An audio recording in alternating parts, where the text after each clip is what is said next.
More than 100 years ago, a rare event of global significance occurred. An extraordinary display of northern lights flashed in the sky. People were surprised to discover that they were physically transformed by the energy field from the northern lights. But it was not only people who were affected by the strange energy field. The flora and fauna of nature also underwent some changes. In the eternal struggle for dominance on Earth, some low-level beasts were tamed by humans, and those who possess higher intelligence settled on the Earth and observed people. To combat these mutated monsters, humanity built fortress-like cities. Humans also selected those who, after mutation, showed outstanding abilities and entrusted them with the protection of humanity. The best of them were called the Awakened. Awakened ones are determined by 5 properties, such as the main element, basic abilities, body, ability to think, and power of thought. Once they have reached a certain level of awakening potential, they can become semi-awakened and participate in the selection process for a special school for the awakened, and then enter it for further training and achieve the true state of awakening. The year 2514, in the slums of the united walled city of Huahao. The main character's name was Shang Qiqiao. He was a legendary awakened being, the deity of scissors and the clan's killer. But his clients didn't really agree with this nickname, constantly speeding up the boy's work. The protagonist also provided free personal massages to women. One of these girls approached Shan and asked if he gave a good massage, to which she immediately received a positive answer. The black-haired boy even noted that he was normal with a capital letter. She immediately looked away and showed with her whole appearance that she was happy. The black-haired boy himself, noticing the girl's figure, immediately began to praise himself. Suddenly their conversation was interrupted by a girl dressed as a maid entering the building. Turning to our main character, she said that her mistress was calling him to her.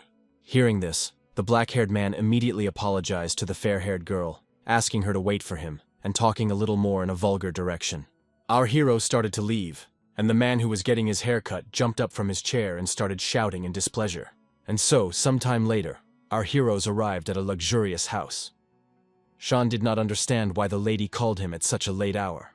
As he passed the guards, he heard them calling him scum. They looked clearly unhappy. As soon as the duo entered, the maid immediately shouted to her mistress that they had arrived. She, coming down, all wet, in a gentle voice, addressed the guy, saying that she had been waiting for him for a long time. She did not understand why he had come only now.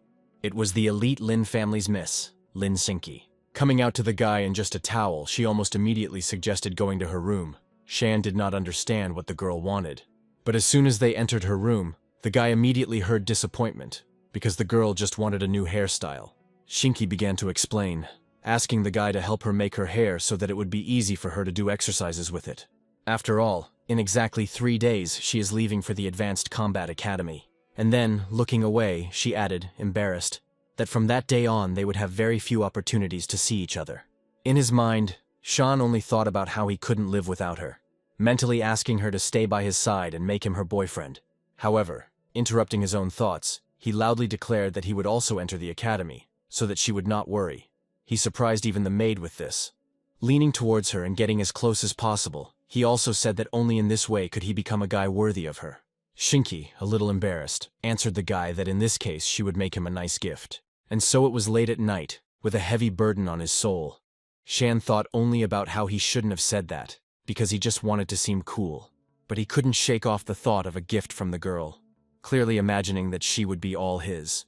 At that very moment, he again cast those thoughts aside, because his current awakening potential was too small. A few seconds later, he received a message from an unknown number, threatening that if Sean approached the girl again, he would get into trouble. His anger was interrupted by a fair-haired guy who came in and asked his dear brother why he was sad. He added that he had a treasure map that contained information about an awakening medicine that could instantly enhance one's potential. Hearing this, the black-haired guy's eyes immediately lit up, because this meant that he could become stronger. Naturally, these words interested him. He was glad to hear it. The bespectacled man immediately pulled out a map, started pointing his finger, and saying that there was nothing to worry about yet, since the potion was located outside the 7th district in an abandoned base. And as soon as our hero heard about the danger zone, he immediately kicked his brother, because entry there was strictly prohibited. But the blonde man continued, saying that it was locked in a secret room, and he wouldn't be able to open it without the protagonist's scissors. Along the way, they explained that it was safe there, since he was already there. They just needed to take him and divide him in half. Well, the black-haired brother finished him off by saying that Sinky would become his as soon as he became stronger. Naturally, upon hearing this, the guy's eyes immediately lit up. And so, sometime later, they arrived in this very forbidden zone outside the 7th district. As he walked, Shan asked why it was so gloomy here. But the blonde-haired man asked the guy to relax. The more they walked, the happier the protagonist's brother became. Slowing down, the fair-haired man slowed his pace a little, telling the one in front to be careful. But the main character was only thinking about how he could become stronger. And then he approached the safe with scissors. Opening it, he took out the potion and syringe, wondering if this really was the awakening potion. At that very moment, the blonde-haired man snatched the potion, shouting for it to be given to him. And then he injected himself with it, continuing to shout about how Shan would never become awakened. While introducing it, the bespectacled man shouted that the potion belonged only to him. Our hero himself felt pressure at this time. Falling off his feet, he did not understand why his body suddenly began to weaken. And the fair-haired one explained that there was something else in that intelligence data. The last potion was left here for the reason that in order to use it, one must sacrifice one's own energy. And then he began to laugh loudly, because he felt how his genes were evolving. It was an awakening of power. Having received the attack, Shan's entire face was covered in blood, and as he left, the blonde man also added that he was not going to kill the guy with his own hands. The main character realized that all his ribs were broken and he had no strength left. Closing his eyes, he could not believe that he would die here. He did not want to close them. All the wonderful moments with the black-haired girl began to play through his head. He didn't want to die. These memories wouldn't let him go. Red mana began to dance out of his body, which was being devoured. Suddenly a cry of pain was heard. The creature with a horn on its forehead was cut into small pieces. The very girl our main character remembered just before his death appeared there. With the calmest face possible, she began to descend straight to the ground. At the same time, at this moment, twisting, destroying all the monsters that attacked our hero. The maid appeared after her, and both girls breathed a sigh of relief, because they had made it in time. Gorchanaya explained that the guy had forgotten his tools at her house, and when she came to him to return them, she overheard them talking about going into a restricted area. She told the lady about this, who immediately rushed to save the guy. Lin, crying, said that she knew that with his abilities he would not be able to enter the academy, but she wanted it. It was hard for her to believe that the guy would do this for her. She understood that the guy was very exhausted, and that regular treatment would not help him. Only by becoming her man and signing a contract with her would he survive. Our hero said through the pain that he didn't want to die, because he still had so much to do. Tearing the clothes on her chest, she said with a smile on her face that they would start right now. She asked to take her conscience. Our hero started shouting that he couldn't do it now, but the girl just said that all men say that. And then, sometime later, energy began to bubble in the center of this building. The girl explained to the guy that she was awakened by the main element, inherited this awakening gene. She just used the awakening power to start the regeneration of cells in his body. Once the boy's cells are transferred into her body, a contract will be made, and the potential value of his body will be transferred to the first man who made the contract. In other words, they will become one. Already drenched in sweat and with a red face, the girl whispered in a trembling voice that Qiqiao should take responsibility. Suddenly, our hero did not understand. Thinking to himself, is this really all? He was completely perplexed. And at that very moment he began to feel his body overflowing with strength. The girl continued to say excitedly that it was his awakened power, not his own, that they were now in a state of symbiosis, that he had taken the hereditary power and had become half awakened. The girl thought to herself that this was originally intended for a marriage contract, also saying that if one of them dies, the other will follow, so they must protect each other. The maid also intervened in their conversation. She asked the gentleman to come to them so that she could help him take a bath and change clothes. She was going to teach him how to use physical force. These words excited our main character to the maximum extent, and drool began to flow from his mouth. Lin hit the duo, shouting that they both would drive her crazy. And so, sometime later, our heroes arrived at the Advanced Combat Academy. A green-haired guy immediately approached Lin, saying that she looked beautiful, asking her to be his girlfriend, promising that he would provide for her future. However, at that very moment our hero appeared and grabbed his hand, telling the guy to take his hands off the girl because she was his woman. At that very moment, the girl's entire body was subjected to an incomprehensible feeling. She experienced overexcitement. A couple of people approached them and asked the guy if he really came out of the slums. They didn't understand when the scum from poor families started entering the academy. The green-haired man immediately screamed that he hadn't noticed it right away, because there really was trash in front of him. But an adult intervened in their conversation, shouting that whoever they were, if they intended to pass the exams, they needed to fail. The green-haired man, running away, stopped and looked towards Qiqiao. He shouted that he remembered him, showing the middle finger. And so, a few minutes later, our heroes were already standing in the main hall, where a man was shouting that their academy did not need weaklings. This man was instructor John Lang, who explained that during the entrance exam, a simulated battle with alien beasts was created. Everyone who passed had to complete it, and was given 5 minutes to fight. They decide whether to accept them or not, and then they will be divided into classes depending on their potential, and the time it takes them to defeat the creature will be assessed. The candidates discussed among themselves that they were nervous, as they had no idea that the first task would be a combat test. Our main character's girlfriend stood out from the crowd.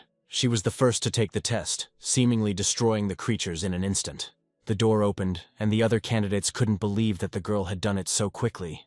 Seeing that the girl's potential was 68, no one could believe their eyes, especially when she defeated the monster in 0.5 seconds. Everyone immediately started talking among themselves about how she was the lady of the famous Lin family. Everyone thought she was very cool. Our hero thought to himself that if Shinki's potential was 68, then he had exactly the same. The girl was followed by her maid, who had a potential of 60, and she dealt with the monster in 35 seconds. The candidates were even more surprised to learn that she was the Lin family's maid. Everyone around was just thinking that the Lin family was living up to its fame. Next came our main character, who shouted to everyone that he also had a potential of 68. The trinity our hero met during the day laughed at him, shouting at his back to return to his slums. Looking in their direction, the black-haired man thought, "Let them laugh while they can." At that very moment, a worker ran up to the instructor, shouting that there was a data error in room 2, and a beast with a level was being generated there. Hearing this, the man with the scar on his face couldn't believe it, because this monster was too strong. The test had to be completed immediately. However, the worker explained to the instructor that it was necessary to wait 5 minutes before opening the doors. Looking at the crowd, the man could not understand how this had happened, because all the tests had been carefully checked and should have been safe. The green-haired show-off, in turn, laughed loudly at our hero, because he considered him trash. This time our boy's girlfriend also paid attention to him. But she didn't have time to shut the guy up, because the instructor did it, landing a powerful blow to the guy's face. The man proudly declared that he too was from the slums and was an instructor at the academy, explaining that the people here could be their comrades in arms. Even though the green-haired man was on his knees apologizing, he was thinking to himself that he would destroy the instructor too, since he was also trash. Lin herself wondered if everything was okay with the guy, since she would have to sweat with a level C monster. She understood that the guy had just awakened, and his power was unstable. At this time, a man was watching the camera, without removing his gaze from our hero's face. At the moment the monster was generated, a sinister smile appeared on its face. Looking at the monster that appeared, our hero thought that the aura of this beast was much stronger than that of those he had encountered before. He needed to calm down, because he is now in symbiosis with the lady. This means that his potential is 68. Taking out the scissors, the black-haired boy shouted whether the monster had bitten him. And then he rushed past him with incredible speed, using the piercing of vital points. Having fallen, the monster began to sob and squeal in pain. While our hero spoke about how he was an expert in sterilizing pets in the slums. He removed 8,000 eggs, so he was called the Master of Castration. At that very moment, a message appeared on the screen for everyone to see that the guy had completed the task in 26 seconds, and his potential had reached 68 points. The green-haired nobleman couldn't believe his eyes. He was bursting with anger, while the instructor, with a satisfied face, thought that he supposedly couldn't even imagine that such a talented newcomer would appear this year. When our boy came out, he asked if everyone had finished their meal. He shouted that no one should look down on him again. He thought to himself that this was a wonderful feeling, because now he was no longer a weakling. Lin herself, in turn, looked at Qiqiao with a satisfied face. She did not expect that he would master their family's abilities so quickly. Suddenly, an error appeared on the window, and the guy's potential this time showed 37 points. Seeing this, the nobleman standing nearby immediately began to gloat over our hero, laughing loudly, while Qiqiao looked around, not understanding what was happening. The instructor shut the bully up, shouting loudly at him to shut up, as he would be personally evaluating our hero, and also adding that the results would be announced later. I started to think to myself that even if it was a glitch, the monster generated in the room was too strong. He knew perfectly well that this was not something a candidate with that many points could handle. and he was going to find out what the real reason was. Already on the street, our hero turned to the girl, asking what was wrong. Because after the test he felt how his potential had decreased after the fight. She did not understand why this had happened. The maid came out and shouted loudly that the three of them had been assigned to Class A, and also that the instructor had asked them to gather at the training ground. Hearing this, it was naturally hard for our hero to believe it, finding himself in a huge training area just a few minutes later. The green-haired man himself was assigned to Class C. The instructor announced that they had recruited 90 people and divided them into 3 classes. He also talked about robots that will follow students everywhere. They will track their points and basic information. If any questions arise, students can contact them. The instructor, looking at Shin, thought to himself that he had specifically assigned him to Class A to make sure he had exactly 68 points. He hoped that the guy wouldn't let him down. Everyone around us, looking at our hero, did not understand why he was assigned to Class A, since the guy had too low a score, deciding that it was done through connections. These thoughts and negotiations were interrupted by the instructor, who loudly slammed the table and told everyone to shut their mouths, as it was a soldier's duty to obey orders. Once everyone had calmed down, he continued by explaining that in the first lesson, they would become familiar with the means of transportation they would use to complete their tasks. Hearing this, Shin's face lit up, because the means of transportation were cool sports cars or high-tech ships. However, at that very moment, all thoughts were interrupted by a grunt. A pig with wings appeared out of nowhere, and the teacher continued, saying that it was a special means of travel, called a flying pig. He ordered to learn how to control them, and it was after these words that a huge number of these very flying pigs appeared. In order to learn to fly them, you need good balance. And so, one of the students was already apologizing. He was shouting that he had poor control over the element of fire, so he accidentally fried one of them. In turn, our hero was already trying with all his might to take possession of the pig, shouting that it was rabid. Grabbing her leg with all his might, he tried to think of something. Otherwise, he would simply fall. Suddenly, an idea came to his mind, and he immediately began to think about it. Raising his head, he saw the Lin family's maid flying straight towards them. Shin started shouting loudly at the girl to stop, as he didn't have any combat reflexes yet. And literally a moment later, the girl was already kneeling, and our hero was sitting on her. The girl in a trembling voice told the guy that he was riding the wrong one. Lin, already resting at the gathering point, did not understand where Qiqiao had disappeared to. And literally immediately a familiar voice appeared calling her. It was our main character, riding on a pig. But as soon as they reached the point, all the glow disappeared. The pig immediately took advantage of this, throwing our hero off its back, who did not understand where his strength had gone. Lin immediately put the guy on her lap, asking if everything was okay, to which Qiqiao replied with a smile on his face that he didn't think it would be so difficult to tame this pig. Looking at his hands, he thought that this was all strange, because before this, he had an awakening of the body, and the powers that had just awakened disappeared. He did not understand what was happening. A few minutes later, the girl received 50 points for first place. Hearing this, our hero could not wait to see how much he would get. But he only got 10 points, which was quite disappointing for him. The maid got 30. Our hero arrived last. The subordinate of the Lin family suggested that the mistress and master go to the dining room, since it was already lunchtime. And as soon as they entered, they saw a rather strange picture. The students were fighting for food. The robot explained that survival was a complex matter in the world, requiring a strong sense of crisis awareness. So the cafeteria offered a limited number of dishes each day, and fighting was permitted. Hearing this, Shin's whole body immediately caught fire. He asked the girls not to worry and to leave everything to him. And having returned a few seconds later, he asked Shinki to look, because he had received a hearty lunch. Behind him lay a crowd of guys who couldn't believe that the guy was really that strong. Already sitting at the table, the black-haired guy listened to the admiration from the girl, because for her sake, he became the enemy of the entire school. The rest of the crowd, looking at these lovebirds, could barely contain their anger. And so, after lunch, it was time for the theoretical basis of animals. Listening to the teacher, the boy thought that before noon there was practice, after noon there was theory. It was all boring for him. He wanted to fight with the animals. And then night came, training was finally over, the boy looked tired. Seeing the girls following him, he stopped and asked Seneca where she was going, since her dorm was in the city center. She, with an excited face, explained to the guy that they were in a symbiotic state, so his powers were unstable. They needed to be together all the time. The maid immediately told Shin how the mistress had gone to the dormitory manager and given the school 50 million yen in exchange for the dormitory. So from now on, the three of them would be living together. Upon hearing this, Our hero was naturally surprised, because it was a huge sum, considering the girl an invincible sponsor. Once inside the dormitory, the girl said that due to the temporary reconstruction of the dormitory, she did not have time to add a bed, and then, when the lights went out, the conversation turned to some kind of training. It was already late at night and our hero was completely covered in sweat. He thought about how he shouldn't make any sounds, while simultaneously playing laughter in his head. Opening his eyes, he saw Lin sleeping on him, clinging to him. In his head, the guy was listening about some research, a gene room, finally hearing that male voice talking about Lin Shinki, the main target, because she had first-class DNA. Jumping out of bed, he thought that supervision and superhearing were not the abilities of an awakened basic ability. Running into the gene research room, he saw a man sitting at a computer. It was Duke. Our hero didn't understand what the yellow-haired guy was doing there.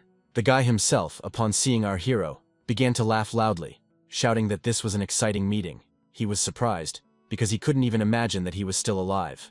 Rushing towards the guy, our hero angrily shouted that he had sacrificed him last time to get the awakening potion, and was now plotting something in the room. But Shin missed, dodging the yellow-haired man, and laughed, because he didn't expect that the guy would have the courage to fight him. Having jumped out the window, our hero's opponent continued to laugh, saying goodbye to him. At that very moment, men ran into the room, shouting at the guy not to move, asking him why he had entered the gene research room without permission. Turning towards the crowd, Shin immediately began to justify himself, saying that it was not him, but Duke, and that he himself was just passing by. But they didn't believe him, because no one by that name studied at their military academy. At that very moment, the black-haired man realized that he had been set up, assuming that Duke had entered the academy under a false name. By this time, Lin and her maid woke up, ran into the laboratory, and asked the guy why he was there. Seeing the girls, Shin told them everything exactly as it really was. But the men interrupted him again, starting to shout and ask why he was there, demanding that he tell them, otherwise they would have to use force. As soon as Lin realized that they had no other way to get out of here, she immediately activated her mind power. Using it, she commanded men to forget what had happened that night and go to sleep. They naturally fell under this spell, beginning to absorb the girl's words, which she repeated over and over again. Looking at this picture, Qiqiao was surprised, because he could not even imagine that the girl was so strong. As soon as they left, the girl immediately ran up to the guy, asking him not to walk around at night next time, because it was only thanks to Xiao that she found him. After some thought, Shin guessed that he had awakened his super hearing and heard someone trying to break into the gene room in the middle of the night. She, hearing this, was surprised, because at the moment 3 powers had awakened in him: energy, physical strength, and mental strength. The girl also explained that awakened ones who can have 2 abilities are called awakened ones with a dual system, and even if they look at the entire alliance, there are very few of them. And the fact that our hero awakened 3 is beyond fantasy, because thanks to this, he will become a legendary all-powerful awakened one. Upon hearing this, naturally, the first thing our hero thought about was that he is a genius. After thinking about it, our hero realized that this happened after their first night together. He suggested that they needed to practice more, because in this case, he would be able to awaken other abilities. These thoughts were interrupted by a fair-haired girl who told them to go to bed, as they had training in the morning. She thought to herself that she also wanted to contribute to the awakening of her son-in-law, although they moved away from her. The voices of the two made her very excited. A week had passed since the students were enrolled, so they should have already gotten used to the pace of learning at the academy. Today was their first test, and those who failed it would immediately be transferred to the lower class.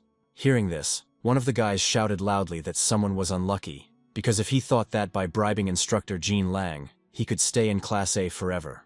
Qiqiao immediately told him that the guy wouldn't understand, because he could easily get an excellent grade on this test. Hearing their conversation, the teacher said tensely that they would check everyone carefully. Well, as soon as the test fell into our hero's hands, his face immediately changed. Because it was a test covering the entire textbook, his mind exploded. The teacher standing next to our hero laughed, because he picked up a pen but didn't know what to write. The girl thought to herself that it was already over for the guy. The boy himself, in turn, assessed the teacher's figure, considering it delightful. At some point, he realized that he was now experiencing penetrating vision. Thanks to this, the eyes can see through an obstacle and even through several obstacles. Realizing that this could be used, he immediately looked towards the teacher, which caused the boy's nose to immediately bleed. Realizing that he could see the answers in the next room, he was going to take advantage of it. And just a few minutes later, the woman slammed the table, saying that time was up and asked to pass on her papers. Seeing Shin's expression, she thought that something was wrong with him. She was going to find a way to teach him a lesson and show him the authority of a teacher. At this time, a yellow-haired boy stood in front of the sitting woman in the Lin family mansion. The woman asked the boy if he was sure that the Huahao Alliance commander had proposed a marriage between his son and Shinki, and that woman was Miss Lin.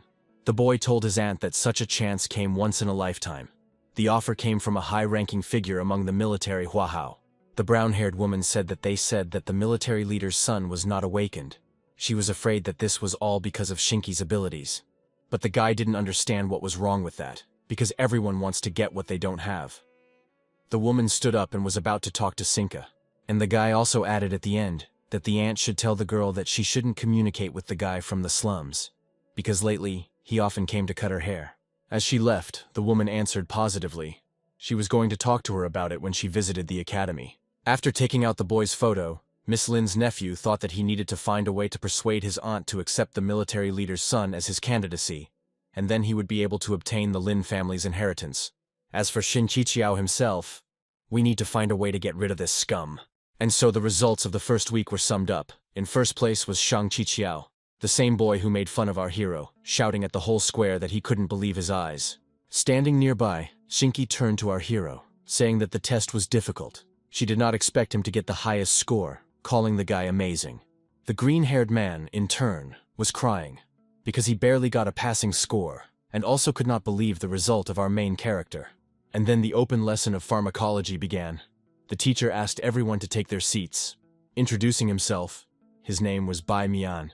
Upon seeing the teacher, all the girls immediately broke out in a sweat, because the professor was too handsome.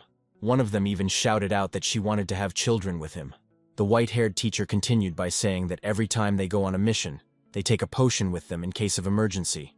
So in this lesson they will learn how to make the basic ones. But he also said that there was no use in talking much, because true knowledge comes with practice. The robots would provide them with the formula and materials for each potion, and their goal was to bring the toad to life on the table.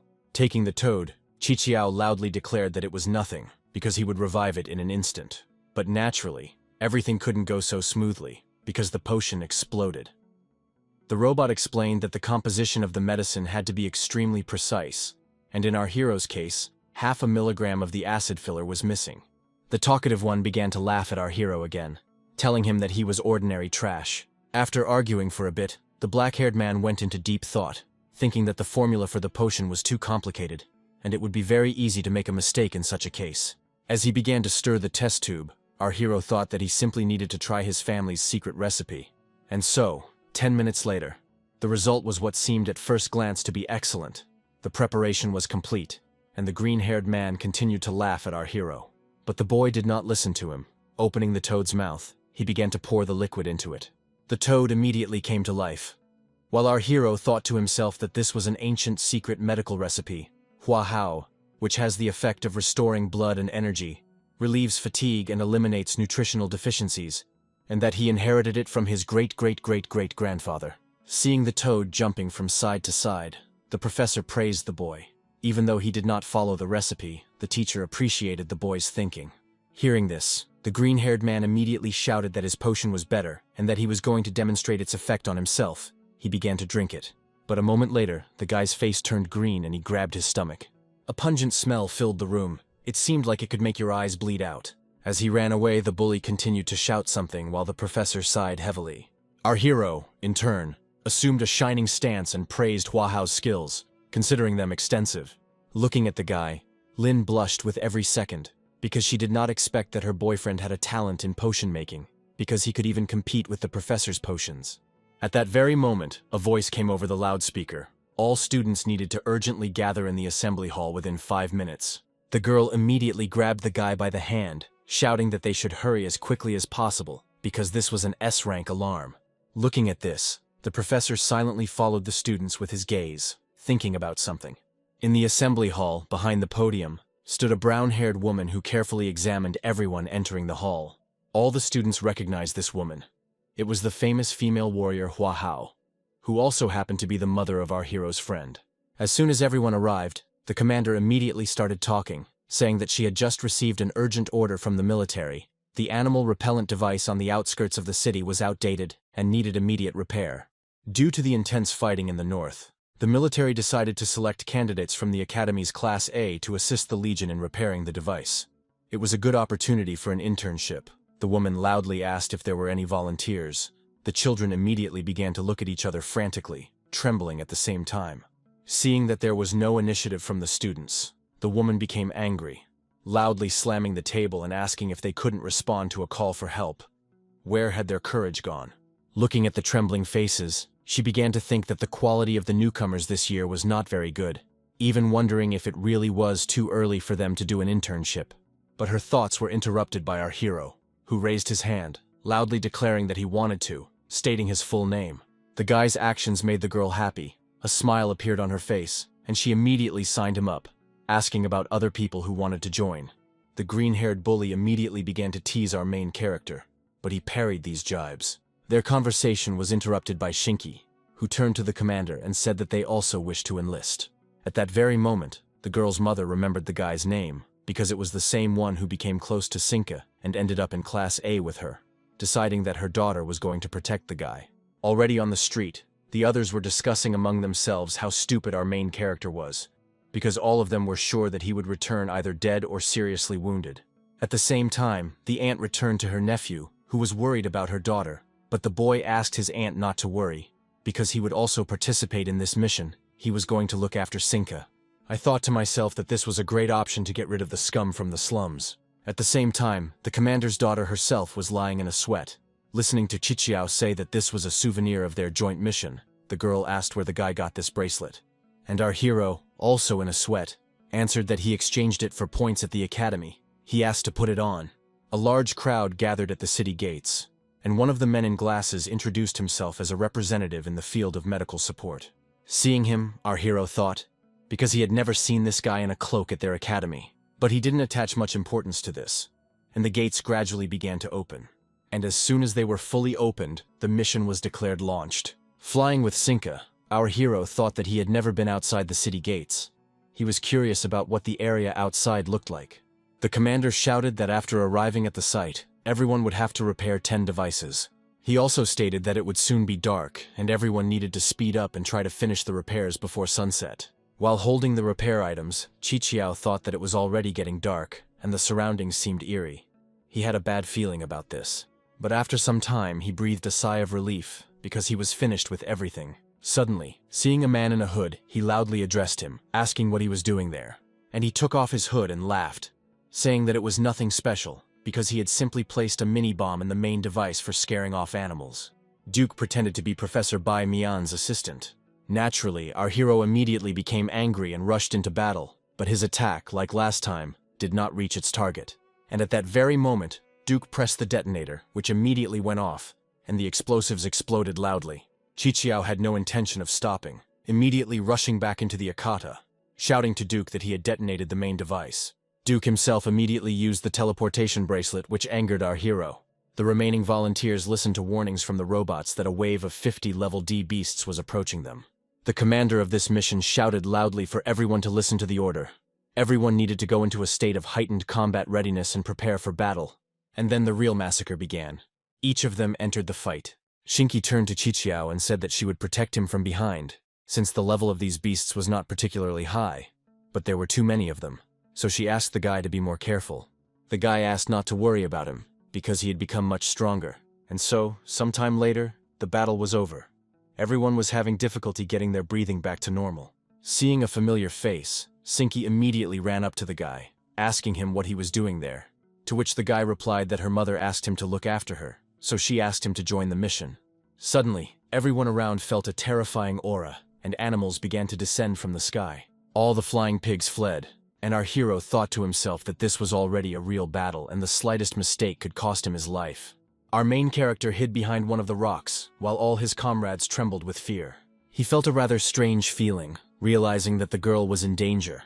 Chichiao immediately shouted to Shinki to be careful, as the girl had not noticed the attack from the sky. As she fell, the barrier activated, and she thought to herself that in her haste, she had forgotten to take her self-defense tools with her, glad that the guy had given her the bracelet.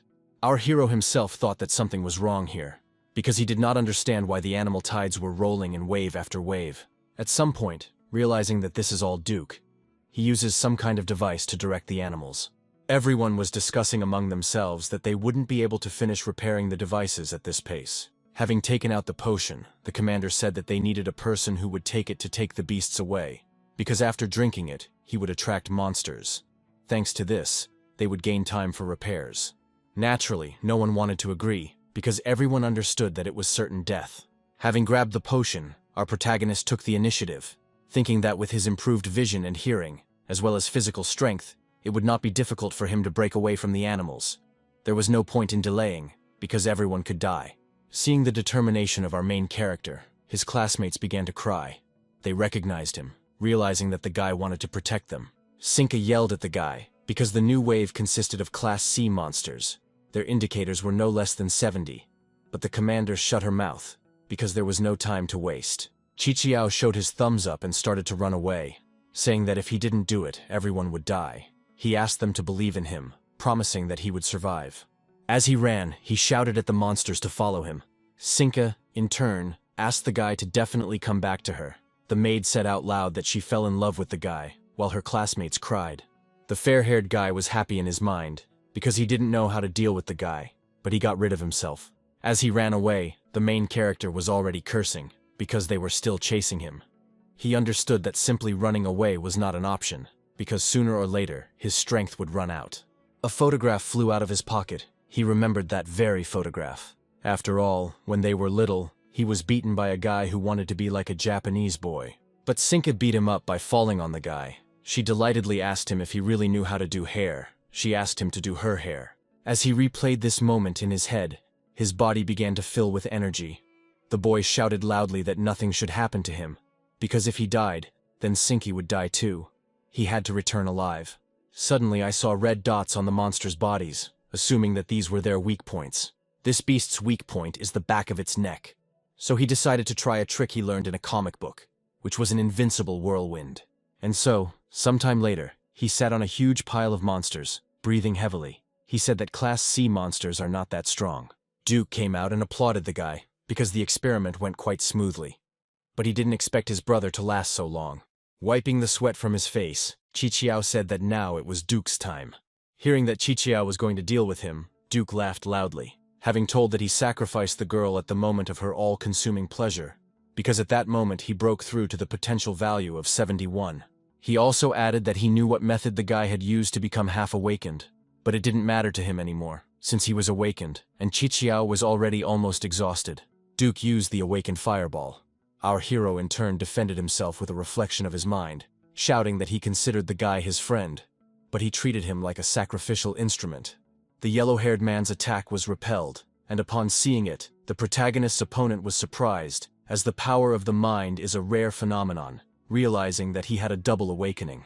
Concentrating, Qiqiao used body enhancement and rushed to attack, having shouted that there was nothing in the world that could not be solved with one blow, and if it could be solved with two, he began to deal a huge number of blows. The beaten yellow-haired man lay on the ground, thinking that the guy had actually awakened the dual system. So he immediately took out an injected the contents into his arm, declaring that it was a new potion that he did not want to use because it had too strong side effects. And at that very moment, the guy's entire body was enveloped in fire. Duke screamed that he was overwhelmed with strength, loudly declaring that the last day of his life had come. Seeing this, Qiqiao immediately realized that this was a quick burst of energy, without realizing where the side effects were. Duke rushed into the attack, shouting that the black-haired man should not even count on winning. But our main character was not going to give up so easily, also clenching his fist. And so, the blows of our heroes reached their target. They slipped past each other. Qiqiao was the first to fall. The fair-haired man thought to himself that the guy was too weak. He considered himself a genius, laughing loudly. Suddenly a wild pain rang out right in his chest. Duke did not understand what was happening, and our hero found himself on his feet, saying that he still didn't know that he had awakened the energy, and at the last moment discovered that his protection around his heart had dropped to almost zero. It was at this moment that he used the power of his mind to penetrate his body and reach his heart with 5 acupuncture needles. Duke listened with blood running down his face as Qiqiao destroyed his heart. Reaching out to him, the fair-haired man asked for help, asking Mr. Bai Mian to help. Hearing this name, I couldn't believe that the professor was an undercover agent in the academy. Falling to his knees, blood began to flow from the protagonist's face. He decided to leave these thoughts for now, because he had to return to Cinca. But as soon as he raised his head, he saw the monsters approaching him. Realizing that he no longer had any strength left, his eyes began to close. Sometime later, a moment in zombie territory, Qiqiao felt quite a pleasant feeling. It was a soft touch after death, as he thought, deciding that he had gone to heaven. But then he heard a rather familiar voice. It was Lin, who was anxiously shouting that the guy was wounded, and he needed to go into her arms to be healed. Without opening his eyes, the boy immediately took out his tongue and rushed to hug. But as soon as I opened my eyes, I saw an unfamiliar face. He immediately jumped back in fear, asking in a trembling voice who was standing in front of him. He thought that this girl had frosty white skin and dark red pupils, deciding that there was a dead person in front of him. The white-haired girl, without answering the guy's question, immediately grabbed his face, saying that her blood had healed him, so now he was hers. Qiqiao realized that the person in front of him was currently a zombie with a fairly high level of intelligence. Looking around, he didn't understand how she could control low-level zombies, assuming that she was the queen. Remembering how the teacher talked about the military data, saying that while ordinary low-level beasts exist outside the city, there are creatures with higher intelligence, the kings of beasts. They had their own zones, so the military divided the territories they occupied into 7 danger zones. At that very moment, Qiqiao realized that as soon as he left the city limits, he had immediately wandered into the territory of one of the 7 kings. He immediately started to run away, thinking that it was time to use the escape method. But at that very moment, his strength suddenly ran out. His body went completely numb. Seeing this, the white-haired queen naturally became angry, because the guy was trying to escape. But our hero tried to make excuses, pointing his finger at the wild rabbit, saying that he was simply hungry and wanted to catch it. As she approached, the girl released a terrifying aura, revealing her claws. Right there and then, in an instant, killing that very rabbit. Opening the guy's mouth, the queen told the guy to be sure to eat if that's what he wanted. But all our hero's thoughts at that moment were only about escape. Looking around, he tried to come up with the most practical option for this. But first he needed to prepare the rabbit.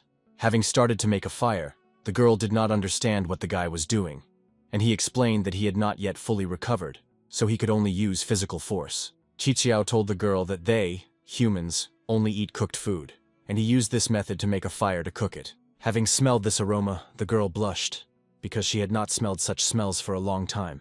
Holding out one of the sticks, the main character invited the girl to try it. She opened her mouth and only said that she wanted to try. The monsters standing nearby began to scream in their own language, but the guy realized that they also wanted to try. They immediately jumped on our hero, but a white-haired woman stopped them, telling them that whoever took another step would die on the spot. Having started killing his own subordinates, our hero was surprised by this. He couldn't believe that with just one wave of her hand, she was able to instantly dismember hundreds of low-level zombies. The zombie, having recovered, immediately began to bow to the queen, thanking her for not killing them. Our hero was surprised by this, because the endless power of zombie regeneration is surprising. He wanted to get such power for himself. At that moment, the queen herself began to slowly touch the food with her mouth. After tasting it, she was filled with euphoria. Her body immediately became excited. And then it was late at night. Looking at the girl, the guy thought to himself that he was tied up like a dog. He was going to take revenge on her. Using his hearing, he heard the zombies talking among themselves about the queen wanting to keep the human for herself. They assumed that the queen wanted to restore her human body. But they did not understand why, because they are the pinnacle of evolution, superior to man. They were going to overthrow her. One of the zombies loudly declared that tomorrow was a special day, the one when they would have a chance to attack the queen. Hearing these words, Qiqiao became thoughtful, because he did not understand how he knew their language, but he immediately dismissed these thoughts. Having decided that he needed to concentrate on the rebellion, he had to find a way to escape quickly. Otherwise he would suffer in someone else's showdown. And then the next day came, and he dreamed of vulgar things as usual. The queen standing nearby woke the boy up, saying that his physical activity made her feel human again. Although the guy initially denied everything, at that moment he began to think, because he thought that she was hinting at something. However, he immediately dismissed these thoughts, because he realized that she was walking him like a dog. Clenching his fists, the boy realized it would take him about 10 days for his body to fully recover. The zombie standing nearby thought to himself that he would become king that night, and then eat all the people. He immediately gave the order that the time had come. Everyone had to act according to the plan. Our heroes arrived at the blood barrier. Watching this, Qiqiao did not understand what the queen was doing. Suddenly I saw a bright enough glow. The girl's body began to rise upward, and literally a second later, some kind of black energy began to seep out of her body. Gradually her body began to turn red. The remains of the white body began to gradually disappear. The queen took on human form, and seeing him, Qiqiao thought she looked damn beautiful. Seeing this look, the girl pulled the chain, asking him what he was staring at. But just a moment later they were attacked, and the girl immediately realized that these were plants of disaster. The green big guy shouted that the time had come. He was pleased, because he had waited for this day for too long. The black-haired man now understood what the zombies meant. He didn't understand if the queen would be able to use her power in human form. He thought that the monsters in front of him were stronger than level C. But he realized that the monsters in front of him were rank A. The green muscleman laughed, because they were able to reveal the queen's secret. Over the years, he noticed the girl's unusual behavior, because every year, on the 24th of August, she went somewhere, and just in case, he sent one zombie to follow her and asked him to report everything he saw. And as he expected, the little zombie was killed by the queen and became cannon fodder. But he felt the pheromone it sent. So he set up an ambush in advance at the place where she came every year, destroyed the barrier, and used the blood to control the powerful blood beasts that had been waiting for this day all this time. The jock was going to eat all the people because zombies are the masters of this world. The girl, hearing this, became angry, because she did not lose her strength, immediately going on the attack. But the muscleman continued to stand his ground, ordering the zombies not to listen to her, because the queen was weakened. Watching the battle, the protagonist admired the girl, because she was able to defeat the bloody beasts of level A with one wave of her hand. He didn't understand if she was truly weakened, suggesting that he should take her side, because if she won and was in a good mood, she might let him go. That's why he immediately stood in front of her and loudly started asking how they dared to attack the queen. She was his beloved queen, so he would kill them all. Hearing this, a smile appeared on the white-haired girl's face. She told the guy that it was her business, so she needed to sort it out herself. And so the battle went on and on. The queen's entire body was covered in sweat, but she was not losing. The muscleman realized that the information was incorrect, because the girl was still an S rank. He decided to go to plan B by activating his power. His body began to grow. Scarlet energy appeared around his body. He absorbed his comrades. Just like around his comrades, he shouted that this duo was about to end. It was a surge of strength, a leap of evolution. Seeing this, Qiqiao became angry, because he did not understand how one could sacrifice his comrades like this. The queen used a protective barrier. Having attacked our heroes, the zombies screamed for them to finally accept death. The queen immediately threw our protagonist aside. He was going to kill the queen, his anger filling his whole body. But the queen easily jumped back, calling them trash. These actions on the part of her subordinates made her laugh. She was going to attack the leader of the rebellion.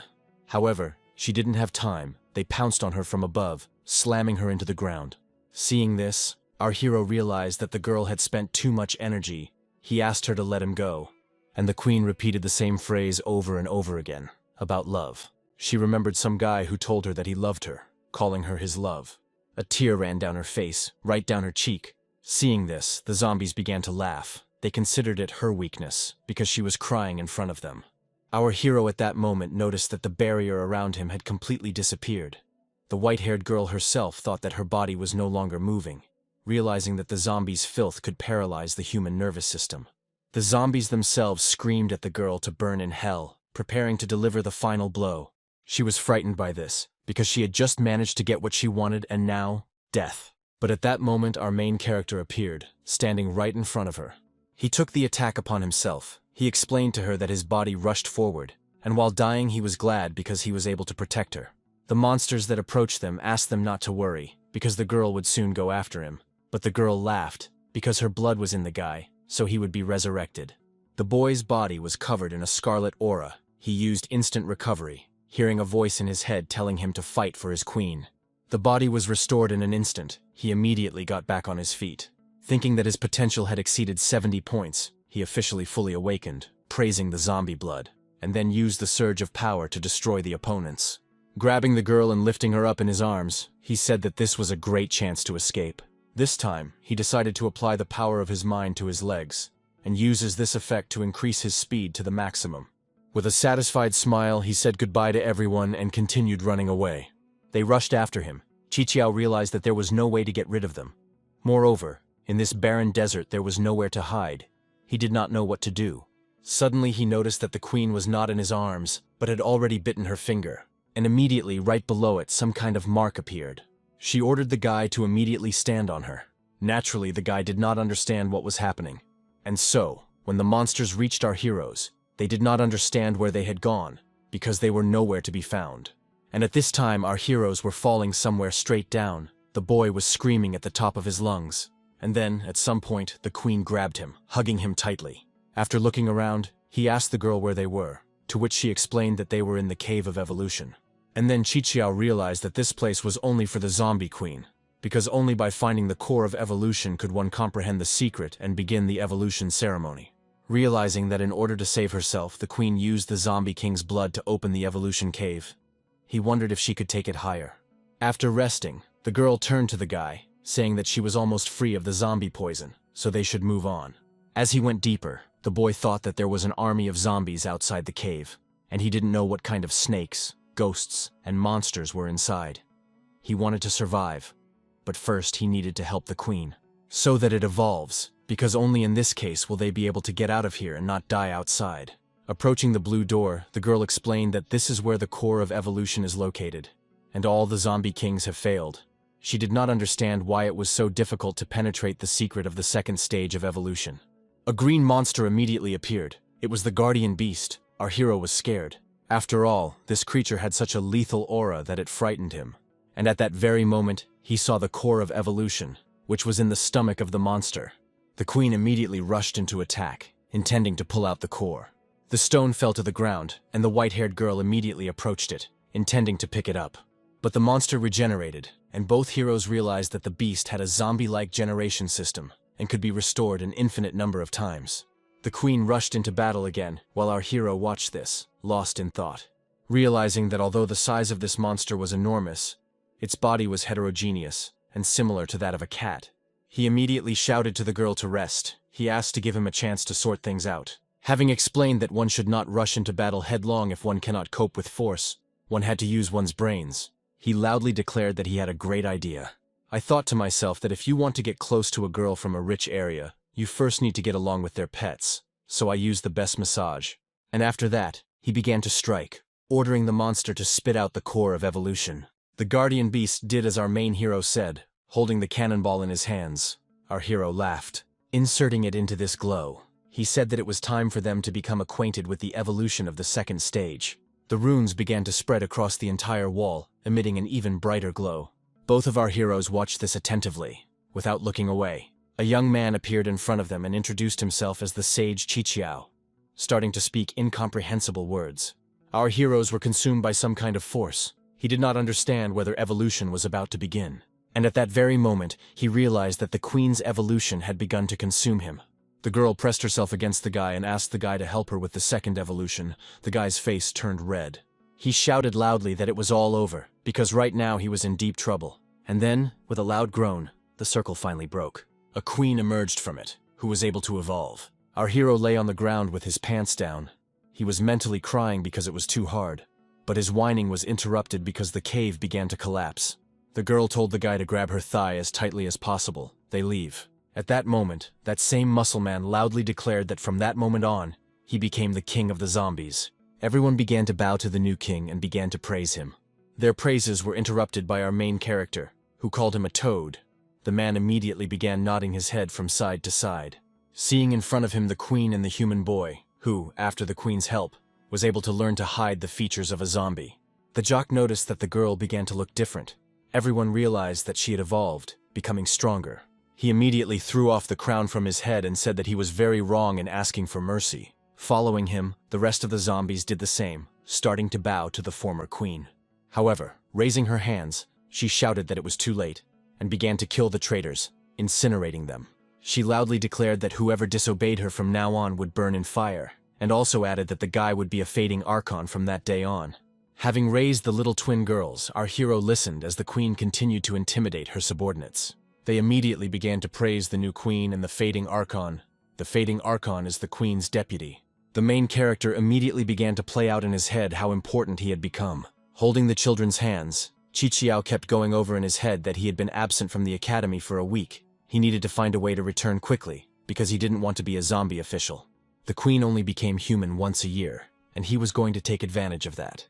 But this time too, his escape was stopped, and in a non-combatant state, the white-haired girl menacingly asked the guy if he was really trying to escape, and he fell to his knees and began to cry, saying that his mother was seriously ill and could not take care of herself, and that his 3 younger brothers were starving and exhausted, and he was worried about them. He also spoke about his research on zombies, promising that if he returned, he could find the secret recipe to turn her back into a human. The queen believed the lie and agreed to let the boy return to the human world. Qiqiao immediately jumped up, grabbing the girl's hand, calling her the most beautiful and powerful queen in the world. And then he started running away, shouting that he would respectfully carry out her order. And she shouted after him that within a year he would die without an antidote, because her poison was in his body. Stopping, the guy couldn't believe her words. He didn't understand when she had managed to leave him there, since they hadn't been in contact. And then a painful memory popped into his head. Realizing that this could have happened at that moment, he regretted not using the poncho. The queen said that she would release him to the people, but what year in August, he must return and tell the recipe. And also in case of danger, he must unscrew. My beloved and most beautiful queen and her S-rank clown will appear to save him. Seeing the mark on his hand, the black-haired man thought that this was the end of his wonderful life. As he ran away, he cried, refusing to think about it. Because he had just begun to live, he was going to get closer to the top military leaders before their next meeting. At this time, a mourning ceremony for Comrade Shang Qiqiao was taking place in the church. They read out loud that this wonderful young man died while carrying out a mission outside the city. The director was in tears as he told us about the exploits of our main character. He also stated that his superiors had awarded him the rank of junior lieutenant. At that moment, Sinka herself felt everything, including the fact that the guy had awakened a potential of 70 units. She didn't understand where the guy was. Suddenly the door opened loudly, and our main character's scream was heard. He announced to everyone that he had returned with a happy face. The director started looking at the photograph, and then at the guy's face, and couldn't understand how he hadn't died. And our hero said that it was a long story, but the main thing was that he was alive. Having shouted to Sinka that he had returned, she immediately jumped up from her seat. She rushed towards Qiqiao. She was glad that he was safe. The girl could not believe her eyes. The guy himself was also glad to see her, because he had missed her very much during this time. But some silhouette appeared in front of them and prevented them from hugging. These were huge silhouettes of men who introduced themselves as the military department. At a high level, they had been given an order for his arrest, so he had to follow them for questioning. Having grabbed him, they began to run away, until our hero, who does not greet heroes like that. The principal, still wiping away tears, shouted that the funeral was cancelled, so everyone had to return to classes. And now, in the interrogation room, our hero told about Bai Mian, as well as about the devices for summoning animals. The man who interrogated him was menacing, declaring that he would report the investigation to his superiors, asking the boy how he ended up in zombie territory. Qiqiao explained how he dealt with them in just a few blows. Naturally, this whole story sounded too dubious. The man in glasses asked if the guy had met the king of the beasts. At this moment, our hero thought, because he did not understand whether he should tell about the meeting or not. He decided not to tell, so he answered that he hadn't seen anyone, because after defeating the zombie, he had immediately run away, and then wandered for some time, and couldn't immediately find his way home. He also stated that he was awakened with a triple system. Naturally, upon hearing this, the man screamed throughout the entire office, because in this case, all suspicions could be forgotten. The men ran into the room, immediately grabbed the guy, and began to carry him away somewhere again. Sometime later, the director was informed about the guy, and that his value exceeded 70 points, realizing that the commander would personally want to conduct the awards ceremony. Once again, the loudspeaker announced that all students should immediately gather in the assembly hall. Everyone immediately went into the hall, not understanding what had happened this time. Seeing the face of our main hero on the poster, there were inscriptions around his photograph saying that he is the treasure of the country. Shinkei's mother shouted loudly that during the mission outside the city, Shin Qiqiao's bravery was obvious to everyone. He achieved great success, and also turned out to be awakened with the triple system. She ordered that their hero be greeted with the warmest applause. Walking along the red carpet, our hero thought that everyone was looking at him with adoration. He was happy, because now he had something to brag about. All his classmates rejoiced, loudly declaring that they were now his fans. The chief of staff and the colonel appeared in the hall and were also happy, because they understood that the human race was now saved. Appearing before the woman, she handed him the cup. Miss Lin spoke with gratitude. And our hero himself was happy, because his mother-in-law recognized him, and he became one step closer to marrying Sinka. Sinka herself came some time later with flowers, congratulating the guy on receiving the honorary award. The guy hugged the girl and apologized to her because he made her worry. Observing this, the girl's mother came to the conclusion that she should put off her relationship with that young man, since her daughter was interested in this guy. Watching this, the guy in the red suit was angry. Because all his plans had gone to hell, he was going to report something to someone. Already at night, the robot announced that everyone would have a 3-day rest. Naturally, at this moment, our hero suggested that Sinka improve his skills with the help of that very one. However, she refused him, saying that she had things to do at home, promising that as soon as she returned, they would continue training. The maid intervened in their conversation, saying that she could help the guy. She wanted to practice with the guy for 3 days and 3 nights to improve his skills. At this time, it was announced in the slums that Shin Qiqiao had returned, and everyone was reading about his award. Everyone was happy for our main character. Women offered to marry them, but the guy refused them all, starting to imagine some pretty nasty situations that could happen to him here. As he walked, he hoped that he had not offended anyone. He was going to return to the shop, and as soon as he entered there, 2 girls immediately grabbed him, declaring that he would cut everyone's hair at a 50% discount. The girls, in turn, offered to give the guy a massage. A huge number of people gathered around the store. Our hero was happy because his business was flourishing. After training at the academy, his technique became more stunning. These thoughts made him happy because everything was going much better. At the end of the day, he exhaled heavily because he had worked tirelessly all day, but he still liked everything. But another customer came into the store. Qiqiao asked who had come, and then added that they should come tomorrow at 8 in the morning, since it was already late. But when he opened his eyes, he saw the teacher, and to his surprise, she said that the boy had missed a week of theory, so she had come to give extra lessons. Naturally, our hero let her in, asking her to sit on the sofa, wondering to himself why she had come so late. And sometime later, the girl opened the notebook and began to talk about the 5 types of awakening. The first is the awakening of the elements, which can transform the elements of the world into weapons for attack. Secondly, it is physical strength. It can strengthen the physical strength of body parts. Thirdly, by awakening energy, the human body's performance is significantly improved, and all feelings are intensified. The fourth, who awakens thinking, has a calm and flexible brain during combat. The fifth, who awakens the power of the mind, uses mental power to manipulate everything. But our hero was already falling asleep while the teacher continued to say that if she could get the guy's genes, then she would be able to improve the genes of her offspring. Waking up, our main character immediately began to apologize, but saw a picture that surprised him. The teacher was on him. He could not believe it. The woman continued, saying that she would now teach him a biology lesson. She was going to improve her position in the family, because if she had a child with a triple system, she would be able to truly live. And then, as soon as the teacher touched the wall, something clicked loudly, and just a moment later, both heroes were flying straight down somewhere. The woman screamed and asked what was going on here, but our hero didn't know the answer. The wall returned to its original place, as if it had never moved, and our heroes fell. Lying on the ground, they looked around.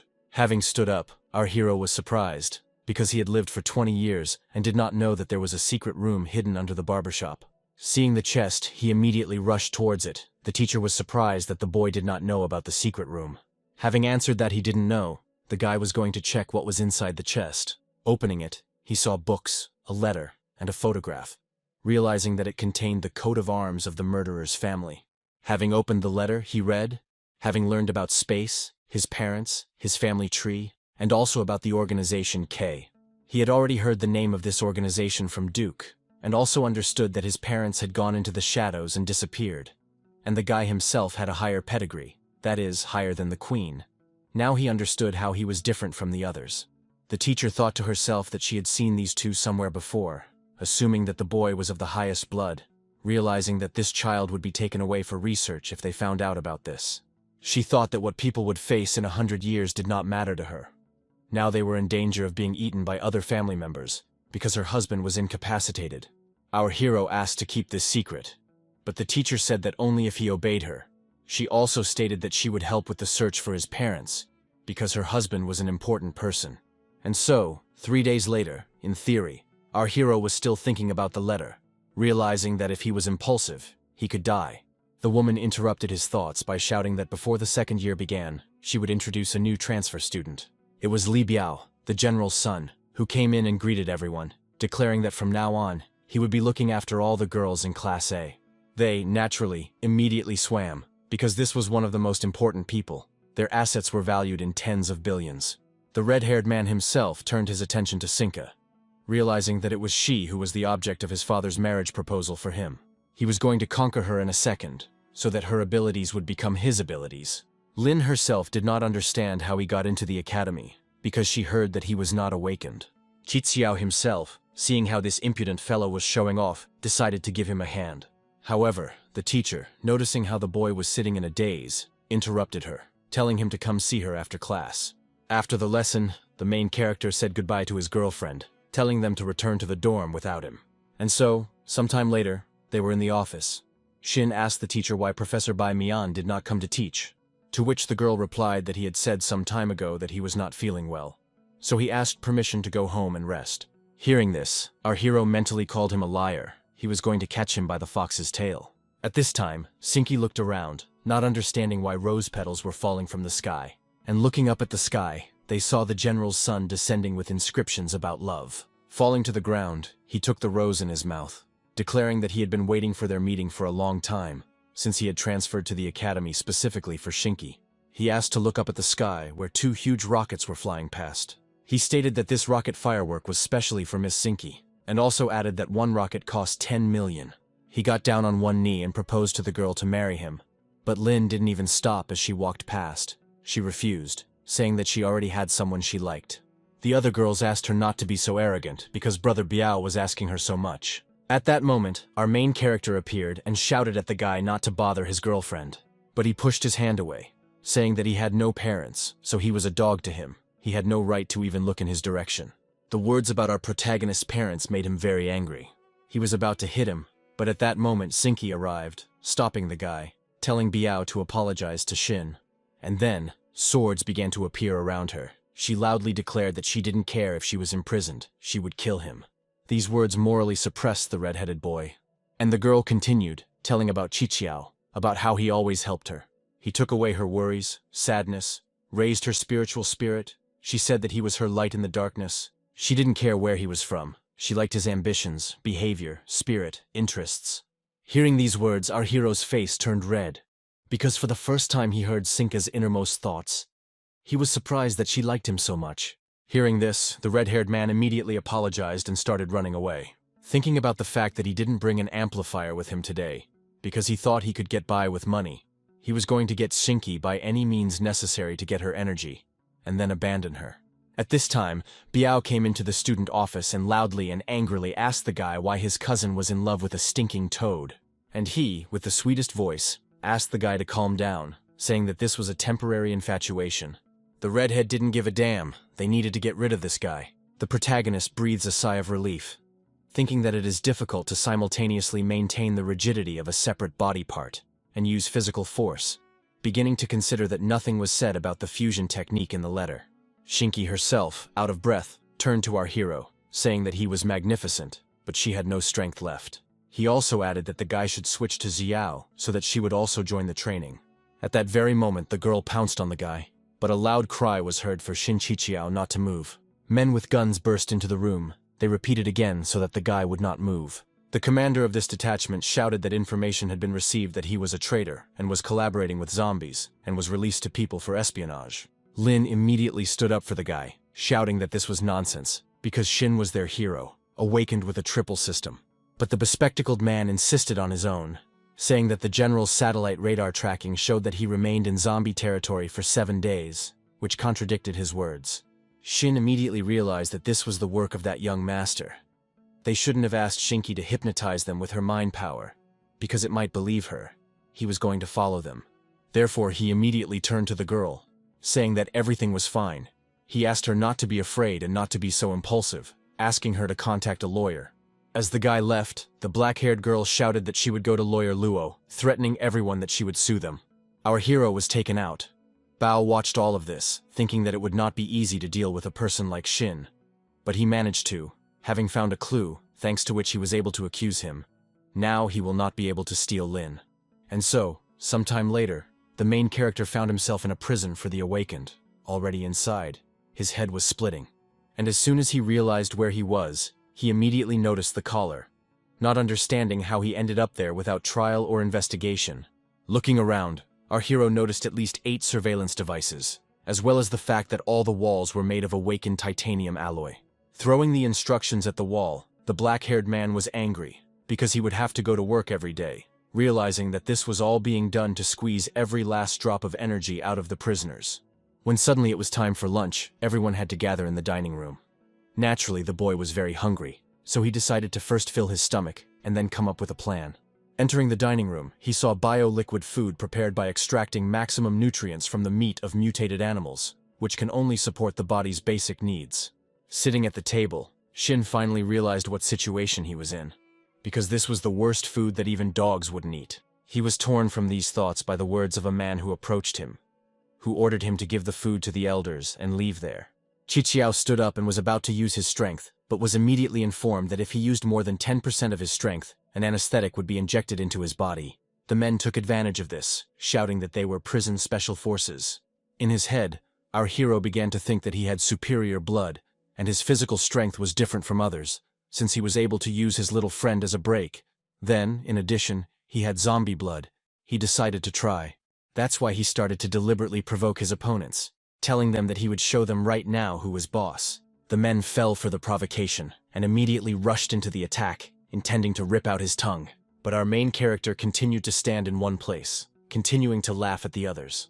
And then, using his strength, he scattered them in different directions, using 10% of his physical strength, plus the blood of the zombie queen. Lying on the ground, the beaten men said among themselves that this boy was also awakened and much stronger than the other prisoners. The inmate who came in approached Shin and asked him if he was new. She immediately began to praise her older brother, our hero. Not understanding these cries, asked his interlocutor again if she was a girl. But without waiting for an answer, he turned around and began to leave, apologizing, because he doesn't fight with girls. She immediately blushed, not understanding how the guy realized who she really was. But the crowd standing behind him began to shout at our hero not to insult their older brother, because he only looked a little like a girl. But our hero, stopping, explained that they had already fought. Prison only allows them to use 10% of their strength, so it was of no interest, suggesting that they compete to see whose jet hits the farthest, because that way they would find out who was the real man. But the crowd immediately refused, because their older brother had no reason to engage in such nonsense. And as soon as our hero took off his pants, they immediately closed their mouths, realizing that they had never seen such a monster. The older brother immediately closed his eyes in embarrassment, shouting at him to stop and go eat. And after lunch he went to work.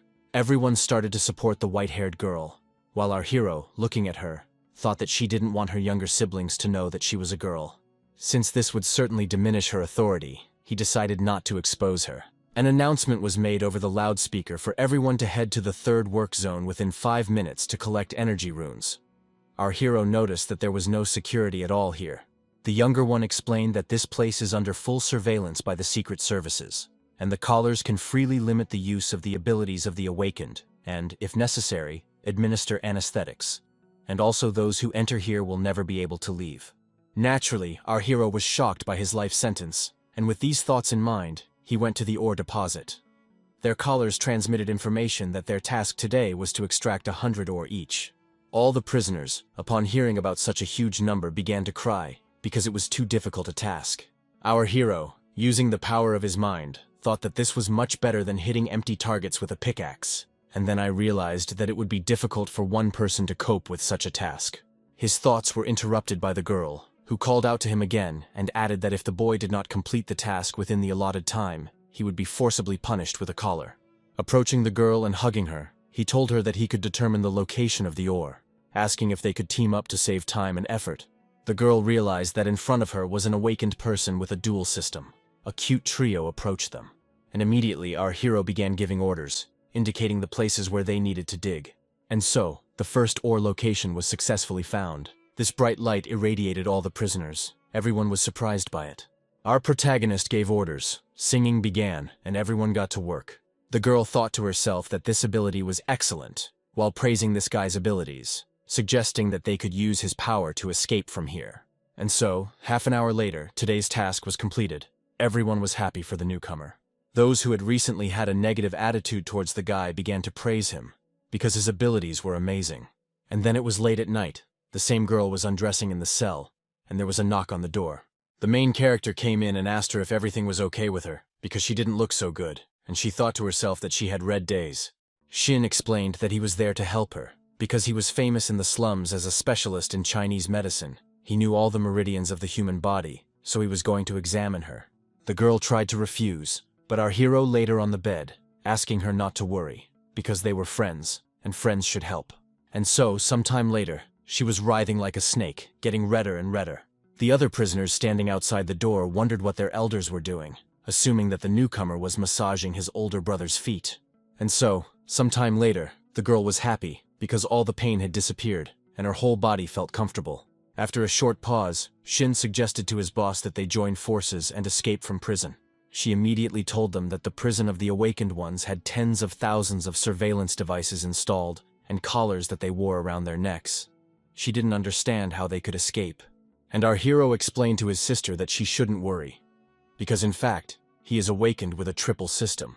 She immediately became embarrassed, praising the guy for his strength, and began to talk about all the zones in this prison. Having heard all this, our hero began to leave, saying that he was tired and should rest. But the girl asked him to stop. She asked shyly why he didn't rest with her today. She was going to tell him a lot. Hearing this, our protagonist assumed that a hot night was ahead. And so the next day arrived. Everyone was told to go to the common dining room, and Qiqiao was told to go to the window, because he had a visitor. But as soon as he realized that a visitor had come to see him, he immediately thought of Shinka, deciding that she had come to save him. But when he arrived at the visiting room, he saw Bao, who immediately called the hero names, saying that the last time they met at the academy, they met under different circumstances. Naturally, the main character got angry and asked him why he came to him. And the red-haired man explained that he came to tell him how Shinki signed a marriage contract to save him. They were getting married next week. Seeing the signature, Shin realized that it looked similar, but it was a fake. He was going to think about it. Bao rejoiced, not understanding why the boy didn't answer, and began to provoke the main character again. As soon as he left the visiting room, he met his friends who said that the deputy warden was on the side of the military commander, and that all of them in the prison had, to a greater or lesser extent, insulted them. Everyone started telling about their misdeeds. Some damaged the water supply, some did it just like that. Hearing this, Shin realized that this was a nest of snakes and rats abusing his power, and the fake signature was probably to provoke him to escape. And so, sitting already in the dining room, the lights went out completely. An alarm sounded. The system was malfunctioning. The expected repair time was about 10-. All prisoners had to remain in their places. Grabbing the collar, Shin Qiqiao immediately understood everything. A young man immediately ran up to them, saying that he had a map of the prison, which he had been working on for 3 months, and he offered to escape. The older brother immediately rushed forward, saying that the monitoring system had never failed since the conclusion. Such an opportunity was once in a lifetime. Our hero understood that everything was too smooth. Realizing that they were perhaps being deliberately pushed into these actions, and seeing the exit from prison, our heroes rejoiced. There was an armed guard standing behind the wall, waiting specifically for the prisoners. Jumping up, our hero said that no one should open the gate, because he could hear the reloading of weapons right behind the gate. He shouted that no one should use awakening abilities. The armed guards thought everything was very strange, even thinking of taking a look at what was going on behind the gate. And so, having decided to open them, they immediately looked around, not understanding where everyone was, even though they heard their footsteps. And when they saw the prisoners doing sports to the pleasant sounds, the guards said on the radio that they hadn't been able to deceive them, so they were leaving and would see what they would do next. Having used the enhancement, our hero's friend drove out the guards, telling them to leave. Naturally, seeing such power, Shin was surprised, considering her a genius. Qiqiao immediately explained to everyone that if they escaped, it would be difficult for them to clear themselves of suspicion, so they would be put on the wanted list. Adding that a prison break was currently impossible, they first needed to find the boss in Zone A, who had disappeared several months ago. Our hero asked who he was, and why he hadn't been around lately, noting to himself that he liked using his brain, deciding that he would be able to awaken his thinking. In their free time, our heroes looked for the chief. The older brother said that the prison chief had a good character. They received a lot of care from him after they were wrongly imprisoned. But he mysteriously disappeared 3 months ago. The girl assumed that the general secretly imprisoned him, and he was in a restricted area on the island. And finally, After some time, they reached this place, although none of them knew what was in this forbidden zone. After hearing this, our hero decided to use his power, even though he understood that with 10% power, it would be difficult. And so, sometime later, the younger ones were already very tired. They asked for a minute to rest.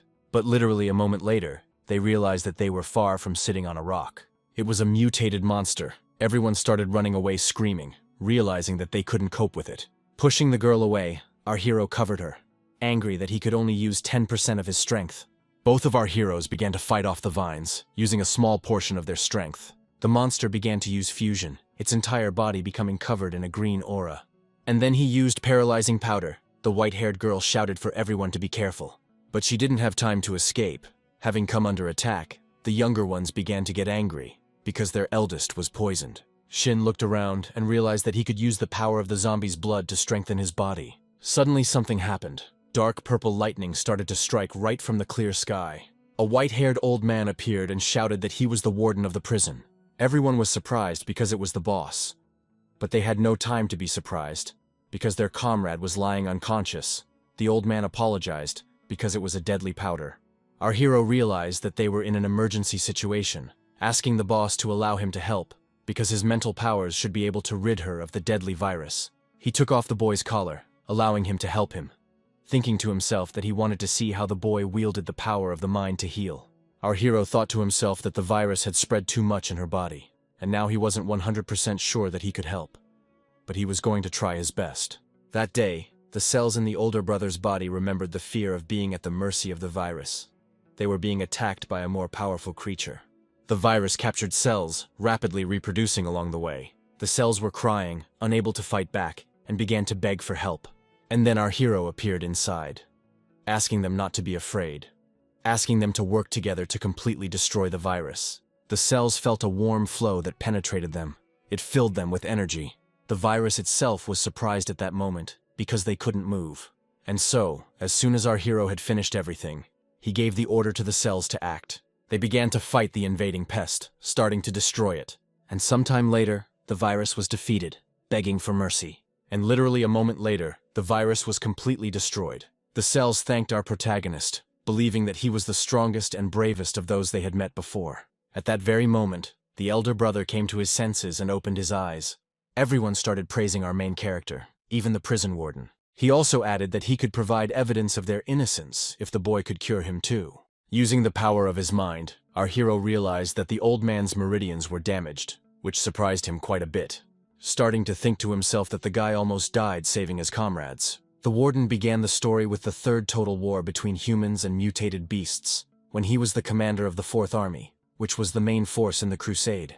It was during this crusade that his myriads were seriously damaged, and his power became much less. This was done by the Orc Queen. All three of his sons died on the battlefield, which angered the old man. Our hero thought to himself that veterans die, but the spirit is immortal. He realized that people like the chief are fit for the role of commander-in-chief. The elder brother approached the main character and asked if he could restore his meridians. The guy didn't respond to this, starting to think that firstly, he was using the power of the mind to stimulate the acupuncture points around the meridians to relax them. And as soon as he used it, he entered the old man's body, greatly surprised. Realizing that the boss had collected all the scattered lightning elements, everything could be restored. Grabbing one of them, the black-haired man began to rejoice, shouting that it was as easy as pie. But she immediately hit Shin, forcing him to let go. Outside, blood came out of the guy's mouth.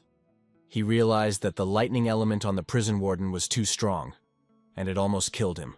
After moving away, he told no one to come closer, because they had not awakened the power of the mind, so they would not be able to cope with this. Besides, they all received herbs more serious than him. The boss started to stand up, telling Shin not to take any more risks, since they were all good kids, and he was still going to use his connections to provide evidence of their innocence. But the boy insisted on his own. He wanted to help by re-entering the old man's body, using full control of his mind power. And now, literally a few minutes later, there was only one step left to success. He needed to drive the entire chain of meridians. Lightning began to strike outside, and the final blow remained: the return of all the lightning elements to their places. The chief said loudly that he felt how the damaged ones were reorganizing and recovering, and how his brain functions were being restored. They became even stronger than before. His strength was fully restored. he can go into battle again." Both heroes shook hands. The old man praised our protagonist for his abilities, calling the guy a genius. But the guy himself thought to himself that he couldn't bring out the power of the lightning elements that arose when he returned the old man's lightning elements to their place. He didn't understand what was happening. At the same time, Shinki told the maid that she was thinking about how to prove the guy's innocence, and had just received a letter from the prison warden. There was talk about a conspiracy, and it was also said that the guy was imprisoned illegally. She was going to show all this to the lawyer and help solve this case. And now, already inside, she told the lawyer everything, showing a document from her boss, asking for help. The lawyer, having read everything, was angry. He shouted that it was all illegal. He asked the girl not to worry, because justice, although it may be recognized, will always prevail. And so, sometime later, the protagonist's classmates rejoiced, because a famous lawyer came to the defense of Shin Chichiao. The lawyer himself condemned the general and his family for abuse of power. He defended not only the protagonist, but also the rest of the unjustly convicted. And so, just a short time later, joyful cries were already heard in the protagonist's room, because public opinion was on the side of the unknown convicts. The general's son himself faced persecution. Everyone shouted at him that he would answer for his actions. The red-haired man was humiliated by two girls who beat up the rat and did not allow him to escape. The boy thought to himself that tomorrow, when he received the super omnipotent strengthening potion, he would personally kill him. There were joyful shouts inside the prison as the prisoners were released. The gates swung open with a loud roar, clearing all charges. Shin grabbed the boss and said that they needed to get out of here as quickly as possible. But she asked him to stop. The guy noticed that the girl did not look happy, asking her about it, to which she replied that she simply did not know where to go, because after she went out, there was no place for her outside. An old man intervened in their conversation, saying that they had good abilities. He offered to join him during the expedition to defeat the mutated beasts and make their contribution. Everyone started crying with happiness, because the boss was kind to them. He gave them a chance to become real soldiers. The only one who refused was our main character. Laughing, the warden turned to his boss, asking him if he would go, to which he said that he should confess. Tearing off her cape, she screamed, apologizing, because she had deceived everyone. She declared that she was a girl, and therefore not worthy of being a boss. Everyone started crying, asking why she hadn't confessed to it before.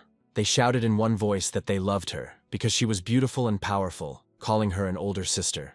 Their whining was interrupted by Shin, who said that it was time for them to say goodbye, as it was time to return to the academy. The white-haired girl ran to the guy, kissing him on the cheek, thereby thanking him and promising that by their next meeting, she would become stronger. As he started running, Chichiao thought that he had to return quickly, since no one knew what was happening there right now. Running up to the red-haired man, Shin immediately called him names, but Bao asked the guy not to worry, because he had already asked his father to send the old man to the most dangerous zone. These words angered the protagonist. He immediately used his power, attacking the guy, but he was able to easily activate the teleportation zone for two at once. And so our heroes found themselves somewhere near the mountains. Bao shouted that this was an excellent place for their fight, but our main character had no intention of staying, so he immediately rushed back into battle, because the enemy was talking too much. In an instant, the red-headed man's strength increased, and he laughed at the black-haired man. He slammed the ground and raised his stone shield, sending Shin flying backwards. Our boy was surprised, because he didn't know that the general's son was so strong, and decided that he had awakened physical strength. Using the power of his mind, he decided to figure out what was really going on. Bao realized what the enemy was doing, and began to laugh loudly, having already learned everything about the main character's strength, believing that nothing could help him. While shielding himself from the attack, Shin didn't understand what was happening, because Bao wasn't awakened, but was now using a dual system. And he continued to use the reinforcement and power of the wind, attacking the main character again and again. While defending himself, using his mind at the same time, Shin tried to concentrate. Using a strong enough attack, the protagonist hit his target. Approaching the beaten guy, he explained to his opponent that even if he had awakened, he was still weak, so he could not resist him. But Bao was not going to give up. He took out a syringe and injected himself with it, saying that he was wrong. And at that very second, the energy in Li Bao's body instantly and madly increased, even exceeding the human threshold. Seeing and feeling this incredible aura, the black-haired man wondered what he was using right now. The guy's whole body turned red. He laughed loudly, saying that this was an almighty awakening. His blood boiled. He revealed the secret, saying that this medicine was tested on 50,000 people, and most of them died or turned into vegetables. But he was able to survive, Bao thought to himself that the potion lasted for about half an hour, so he should hurry and kill Shin. Our hero himself had already encountered something similar in his fight with Duke. Using the zombie's power, he decided that he needed to watch the guy, and the enemy continued to laugh, starting to climb high into the sky. Qiqiao was angry because his opponent underestimated him, considering himself superior to him. While defending himself, he tried to come up with some kind of plan to win. Suddenly, opening his eyes, he saw a familiar place, this awakening element in his body, and then, a ball appeared in his hand. He assumed that on the day when he treated the boss with some of the lightning elements, the elemental ability was activated, and thanks to the zombie's blood, all the wounds on his body quickly healed. He was happy, because the elements awakened at the right time. Seeing this power, Li Bao's mouth dropped open in surprise. He couldn't understand how this was even possible, since there had never been an awakened being with a quadruple system before. But our hero only thanked the guy, because it was he who could help him wake up. Shin Qiqiao used the Thunder and Lightning King array to attack the enemy. He fell to the ground, and the black-haired man breathed a sigh of relief. But it was not to be. The red-skinned man was able to survive, rushing into the attack using a fireball. He laughed because he was able to find his opponent's weakness. At that moment, Shin himself was running from side to side. He was hot. He used thinking and prediction on himself in order to put out the fire. Thinking that this ability was strong enough, he only had one option to win. Raising his hand, he shouted, "Help me, my beloved and most beautiful queen." His hand immediately began to shine. A magic circle appeared under the guy. Bao, listening to this nonsense, laughed, deciding that Shin had lost his mind in prison. But just a moment later, a white-haired woman appeared, and upon seeing this, Bao was angry, because she was able to easily repel his attack. Our hero grabbed her thigh, continuing to ask her to help him.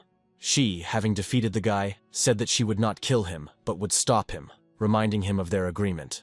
And so, approaching the beaten redhead, Shin began to gloat over the guy, and he was covered in blood. The side effects of the potion began. Bao said angrily that if he could obtain Lin Shinki's ability, he wouldn't have to use this potion. But our hero did not listen to him, and began to demand that he tell him where he got this potion from. And then he hit one of his male parts with a hammer, and an omelet appeared. The guy started shouting loudly that he had lied and had not participated in the experiment, telling about Bai Mian and the K organization. After hearing all this, Shin realized that he had been killing the test subjects and forcibly transforming their bodies. Our hero's last question was where this laboratory was located. The whiner said that the last deal took place in a lab in the 317th district, and it was Min who gave him the full awakening potion. Sometime later, the guy called Jinky, saying that he had shared the coordinates with her, and also told her to call the police. She immediately said that she understood everything and would do everything as the guy told her. Sometime later, the main character stood in front of huge doors. A few minutes later, the girls came up and asked the guy what was going on. Seeing them, Shin explained that Bai Mian was a spy for Organization K in the academy. The fighters who arrived in time prepared to enter the laboratory. Once inside, they were confronted with a disgusting smell. Shinky could barely contain herself. She hated fish. At this time, everyone separated, getting ready to examine everything. Shin was angry because he realized that Bai Mian had already left this place. Suddenly, Xiao screamed, and the boy shouted and asked the girl what happened. And she saw a camera in front of her, with a huge number of people. Qiqiao immediately used his power, realizing that there were still awakening energy vibrations in these people's bodies. They were still alive. At that moment, the teacher shouted loudly that there was a three-dimensional hologram on the table. Taking it in her hands, she explained that it was a communication tool that could record information in real time. At that very moment, Shang appeared, and explained that he had specially told Li Bao about this place. Everyone was quite surprised to see the former professor, who began to talk about Shin, whom he had noticed from the very beginning, but also noted that he did not expect him to survive the sacrifice. So he asked Duke to change the test monster's data when he discovered that Shin had an unusual relationship with Miss Lin. In order to obtain data on the new batch of new students at the academy, Shin disabled surveillance and allowed Duke to sneak into the archive room, not expecting him to find him. The story went on for quite a long time, adding along the way that he even helped the main character. Naturally, Duke and Li Bao were just pawns in his experiment. He also stated that the fate of those born in the slums is pitiful, and in order to allow his family to live in the city and have better living conditions, a guy can turn his back on his friends for many years and give up everything to work for them. These words angered our protagonist. He believed that he could change his life on his own. But the white-haired man continued, starting to shout that he had decided to leave him alive for now and get more valuable information from him.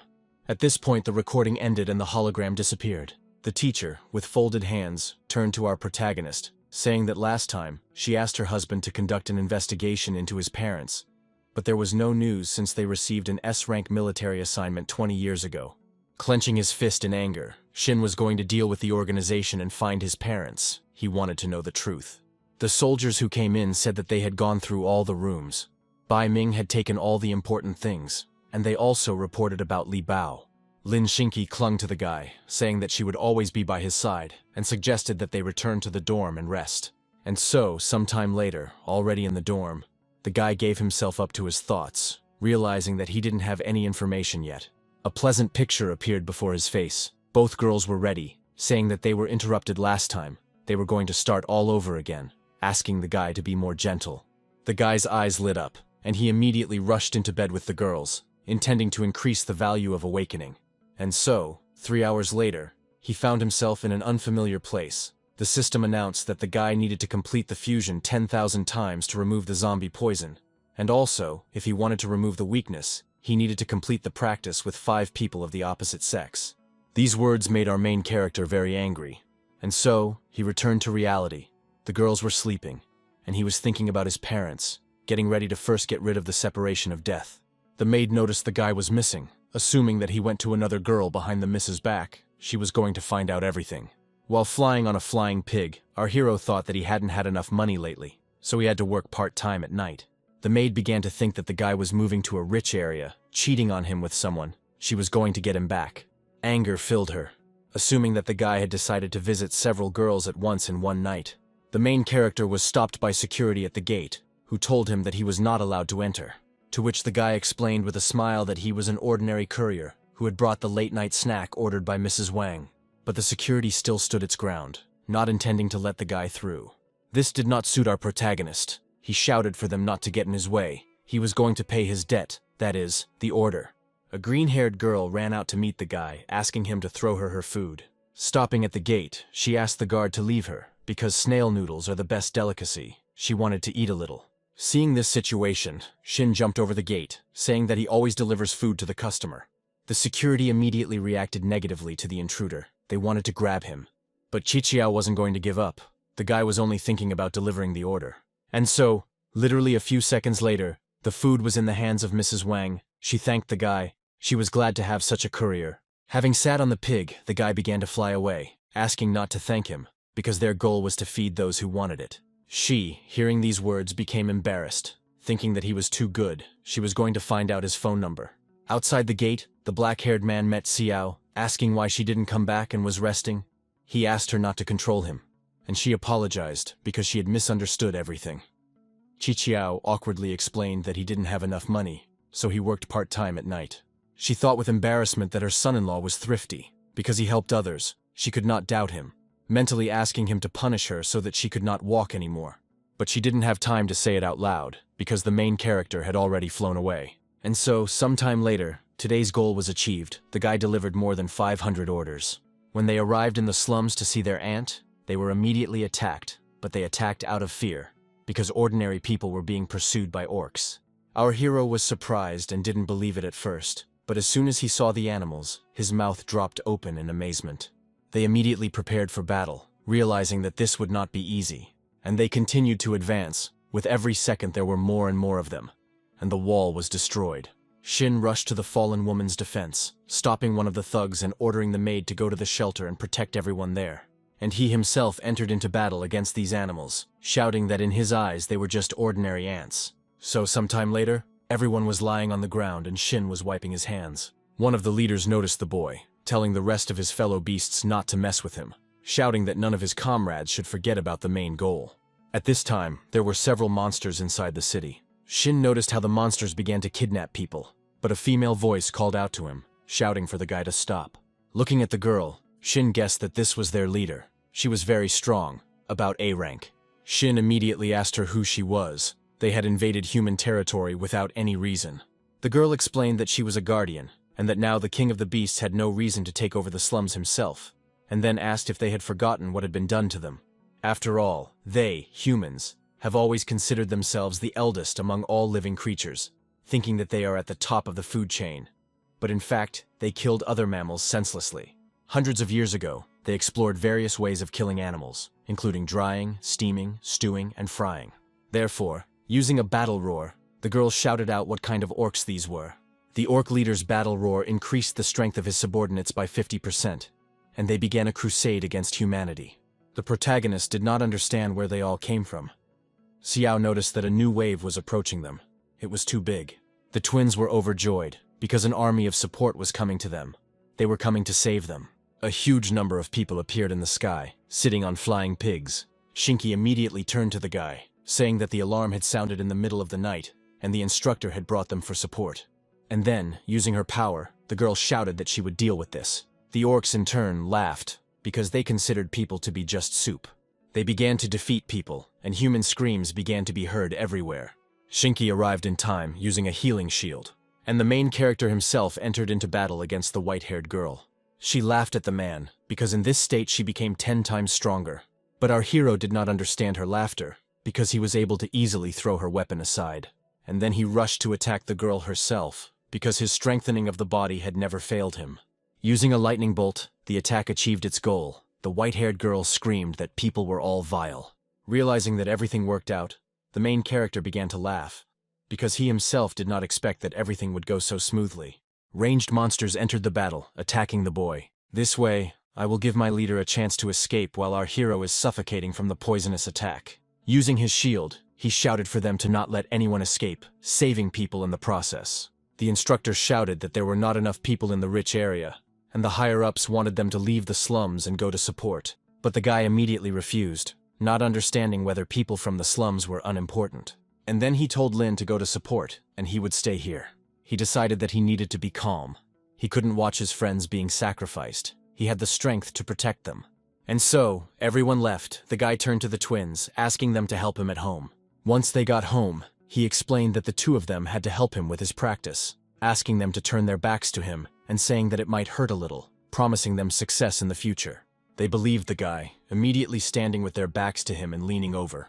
And so, sometime later, both sisters were already sitting on the ground, out of breath. They felt a surge of energy. The system notified that the master had completed cultivation with 5 girls and had successfully eliminated the influence of the death division.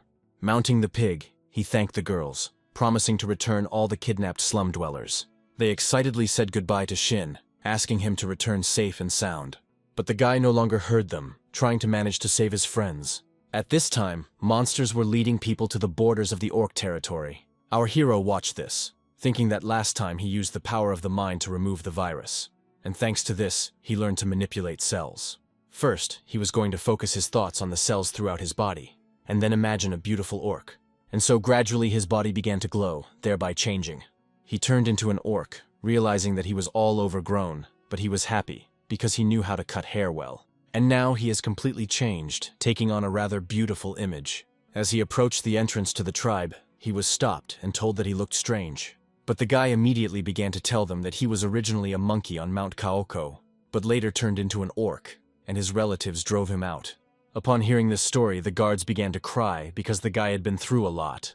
And so they let him in, and upon entering, the guy looked around, realizing that there were ordinary workers inside. Seeing a strange beast, he decided to make friends with it. She was being chased by 2 girls who were fussing about a lot, and from their screams it became clear that they were looking for the princess. The protagonist in turn examined this creature, discovering a wound in which a spider was hiding. He asked the animal not to move, because he was going to help him. 2 girls started shouting, calling the guy names, ordering him to get off his back immediately. But Shin didn't hear them, thinking that he would use his mind to pull out the spider. He shouted at the animal not to be afraid, but to simply be patient. And then, a moment later, the spider jumped out of the beast's body. The boy caught him by saying that he used salt water, which insects hate. Everyone around started applauding the guy, while he thought that the pattern on the spider's body was too strange, realizing that someone had deliberately planted it. The beast turned into an orc, thanking his savior. And then he kissed the guy on the cheek. The security guards ran up and asked the princess if everything was okay with her. Shin sheepishly asked not to thank him, as he only wanted to help, thinking to himself that he hadn't expected to save someone influential so quickly. One of the guards brought food, telling him to try the beef soup, and once he drank it, they would become friends. As he got closer, the guy smelled a strange smell, but he wanted to establish a good relationship, so he had no other choice. and the purple-headed girl explained that this soup would be removed from her intestines in the morning with the help of the power of the mind. Hearing this, the guy's whole face twisted. He was shocked by this information. Someone was watching this from behind a tree and was unhappy, thinking that this unknown guy had somehow managed to remove the spider from the princess's body. The princess asked the handsome warrior his name, immediately thanking him for saving her, and added that they were short of a doctor. The boy immediately fell to one knee, introducing himself as Sun Wukong, saying that he was ready to serve, thinking to himself that with the princess by his side, he would be able to gather information faster. The black-haired woman who approached said that although he had saved the princess, there was a rule in the tribe that all men not from this tribe had to serve as slaves for 5 years before they could join, so she ordered the guy to be captured. Our hero was immediately grabbed while the black-haired girl continued to talk about the rules of the tribe. She also said that the boy might be allowed to participate in battles, since orcs have always valued strength. The strong immediately join the tribe and are given the right to choose a mate. Hearing this, the guy was delighted, saying that all that was needed was to take part in a small fight. The protagonist agreed. The woman thought to herself that she was worried about what to do with this stinking monkey, but he himself was climbing to certain death. And so, having thrown the guy into the waiting room, she shouted for him to wait here until his turn came. Our hero began to imagine how this woman asked him to return the hair. He was going to take revenge on her. An old man approached him from behind, asking the boy if he was new here, asking him to look around. Seeing such a huge number of injured people, the guy was surprised, because all these guys were injured during the tournament. He began to think that the orc tribe was a matriarchal society, and all of their higher officials were women. So if he won the tournament, perhaps he would be able to further win the princess's favor. And so, already in the evening, in the battle arena, they loudly announced that it was Mr. Sun's turn. The princess's guards asked her not to worry too much. They were sure that he had a trump card. She started replaying their farewell in her head, where the guy promised that he would win. The advisor shouted loudly that the 18th group duel was about to begin, thinking to himself that this would be enough to deal with the monkey. But our hero easily dealt with his opponent. This surprised the crowd and angered the black-haired girl, because the guy dealt with a soldier-level warrior in a second. And just a moment later, 5 generals lay at the feet of the main character. The crowd cheered, calling this little monkey amazing, realizing that he would be even stronger in the future. The advisor shouted to the person standing next to him, asking what was going on. Because she felt that he was at a low level, she ordered the leader to be sent. And so, a huge bull entered the arena. It was the Minotaur, the warrior of pure love, Bane. He immediately began to mock our hero, rushing into battle while Shin thought that his opponent was too fierce and deserved to be the leader. To begin with, he was going to look at his weaknesses. The bull himself laughed, because he had deliberately hidden his dignity, because he had seen fights. As Qiqiao rushed into battle again, he thought that the previous method would not work, so he needed to come up with a new way. Suddenly, he realized that he had almost forgotten that for his birthday, Aunt Zhang had given him red underwear. He was going to try this method, calling it his secret weapon. Seeing such behavior from the fighter, naturally, everyone watching was very surprised. The main character's opponent became even more enraged and rushed into battle, because he thought that he was mocking him. But our hero was counting on this, because now he could get close to the target and act. He used technology. 100,000 volts. And now, a moment later, the Minotaur was already lying on the ground. No one could believe it. The princess began to think excitedly that Mr. Sun had too much knowledge in the field of medicine, and was also strong in battle. She wanted him to stay with her. The advisor, in turn, asked him not to worry, because this was his last opponent, this time putting forward a woman. A masked woman with an extremely beautiful figure appeared before our main character. The black-haired woman immediately shouted that the final battle would determine the outcome, so she announced the beginning. Shin thought he had made it, as he was fighting male orcs. But now his opponent is a female assassin. Realizing that the advisor is trying to kill him, the white-haired girl prepared for battle, telling the boy to get ready. As she took off, she began to use a hurricane-force chaotic sound wave. Seeing the guy exposed himself, she shouted that this was not all, while Shin thought to himself that he was in danger, because the speed and strength of this killer were far superior to his. The girl herself was surprised, because the guy blocked her attacks. The whole crowd started to cheer, saying that it was not fair, just like the princess, because the Shadow Bat was a leader level, and it was higher than Mr. Sun's level. However, the National Counselor said that during the Queen's absence, she guards the country, so her orders are the Queen's orders, and those who do not agree with her will be killed. The killer herself realized it was time to take real action, starting to use the secret technique of the lizard and scorpion, the shadow clone. The attacks started to reach our protagonist. They were too fast. The guy thought that her real body and the shadow clone were almost merging into one. And if he wanted to win, he first had to do something about her speed. He began to release his aura, thinking about whether he should call the queen for help, but immediately abandoned these thoughts. Because this was his duel.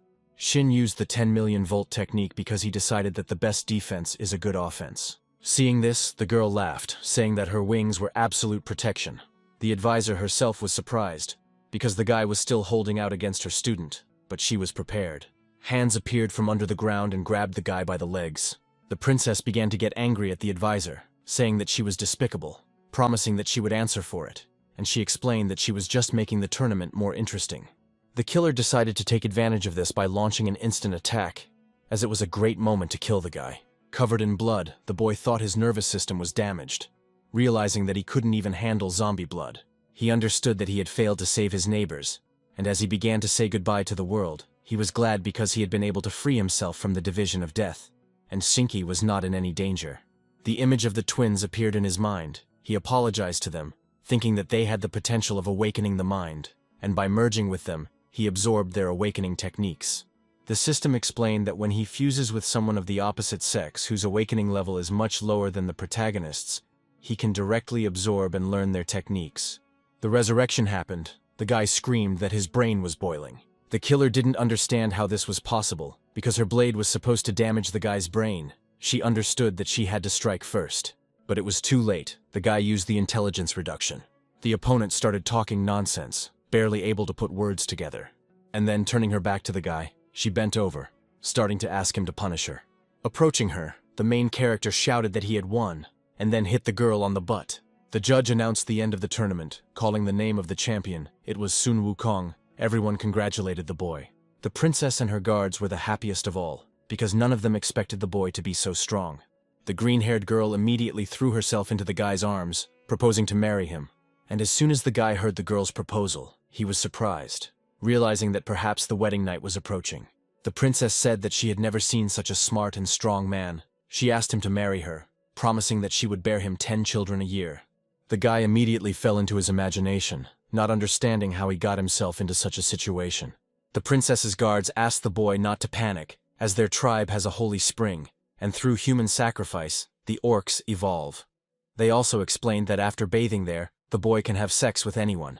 Shin immediately fell into thought, deciding to pretend to agree, because then he could go to the source to save the people. So he immediately grabbed the girl's hands, saying that he was ready to marry her immediately. But the advisor burst into their conversation, saying that the princess had not yet reached marriageable age, and the queen had not yet returned, thinking to himself that the advisor herself wanted to ascend the throne, and the guy was ruining her plans. And so the next day came. The main character changed his clothes, noticing that these clothes fit him perfectly.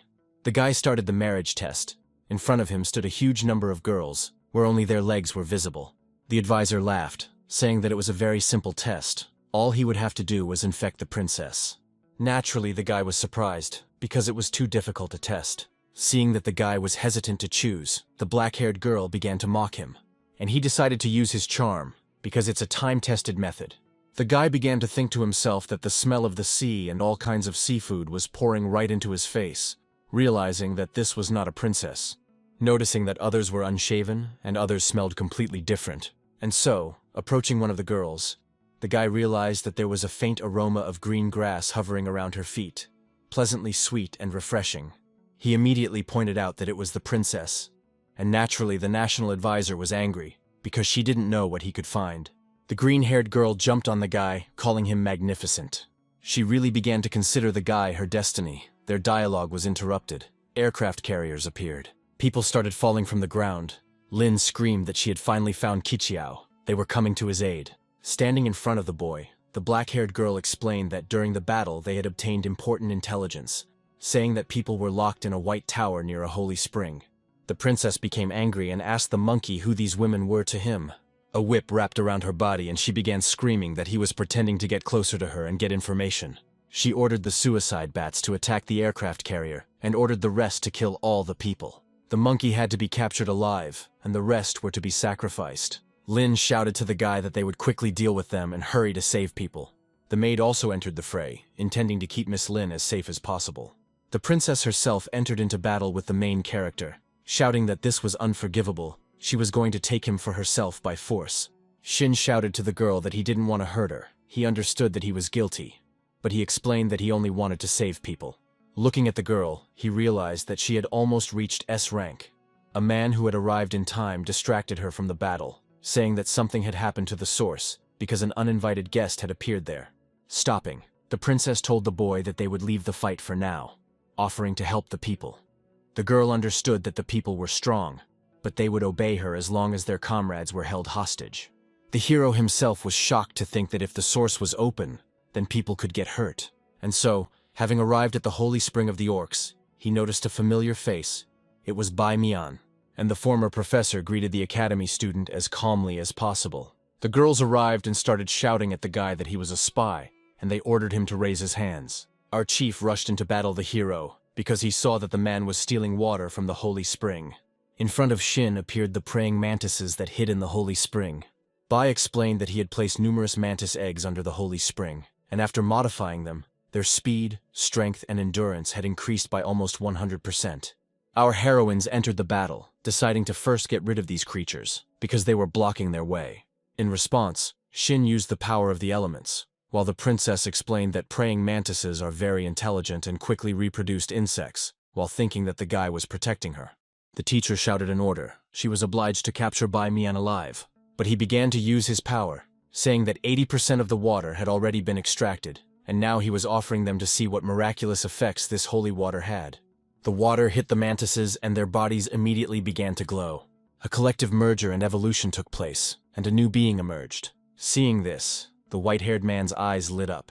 He couldn't even imagine that in the early stages of evolution, mantises would use group characteristics to merge. The monster itself immediately went on the attack, using egg bombs. The teacher shouted that there were too many egg bombs here, telling the others to hide behind her. Shin himself was looking for weak spots at this time. Their enemy was too strong, suggesting that he use his mind to throw away all the eggs, and at the moment of the explosion, Xiao would take advantage of the opportunity and finish off the red mantis. Everyone agreed and began to implement this plan, but everything couldn't go perfectly. The explosion had no effect on the monster, so the guy had to intervene to protect the Lin family's maid. Even though the guy was caught in the attack zone, he managed to strengthen himself physically, so his body was not damaged. Xiao herself was wounded, and realized that the claws were not only sharp, but also poisonous. Lin stopped saving Shin, shouting for the boy to wait a little. However, at that very second, a white-haired professor appeared behind them. He attacked the girls. They noticed him at the last moment, but were able to repel the attack. They saw a claw instead of his hand, not understanding what was going on. Bai almost immediately jumped on the back of the mantis, saying that Shin Qiqiao was a good subject for experiments, and the physique of one of the girls was different from that of ordinary people. He wanted to take them with him. Lin rushed to save our protagonist while he was demanding the man let him go. The princess fell to her knees at this point. She couldn't believe that they had almost stolen all the holy water. She didn't know what to do. But having come to her senses, she immediately shouted to the military that they would conclude a temporary truce and form a coalition to return the holy spring water. Sometime later, the red mantis landed in the mantis territory.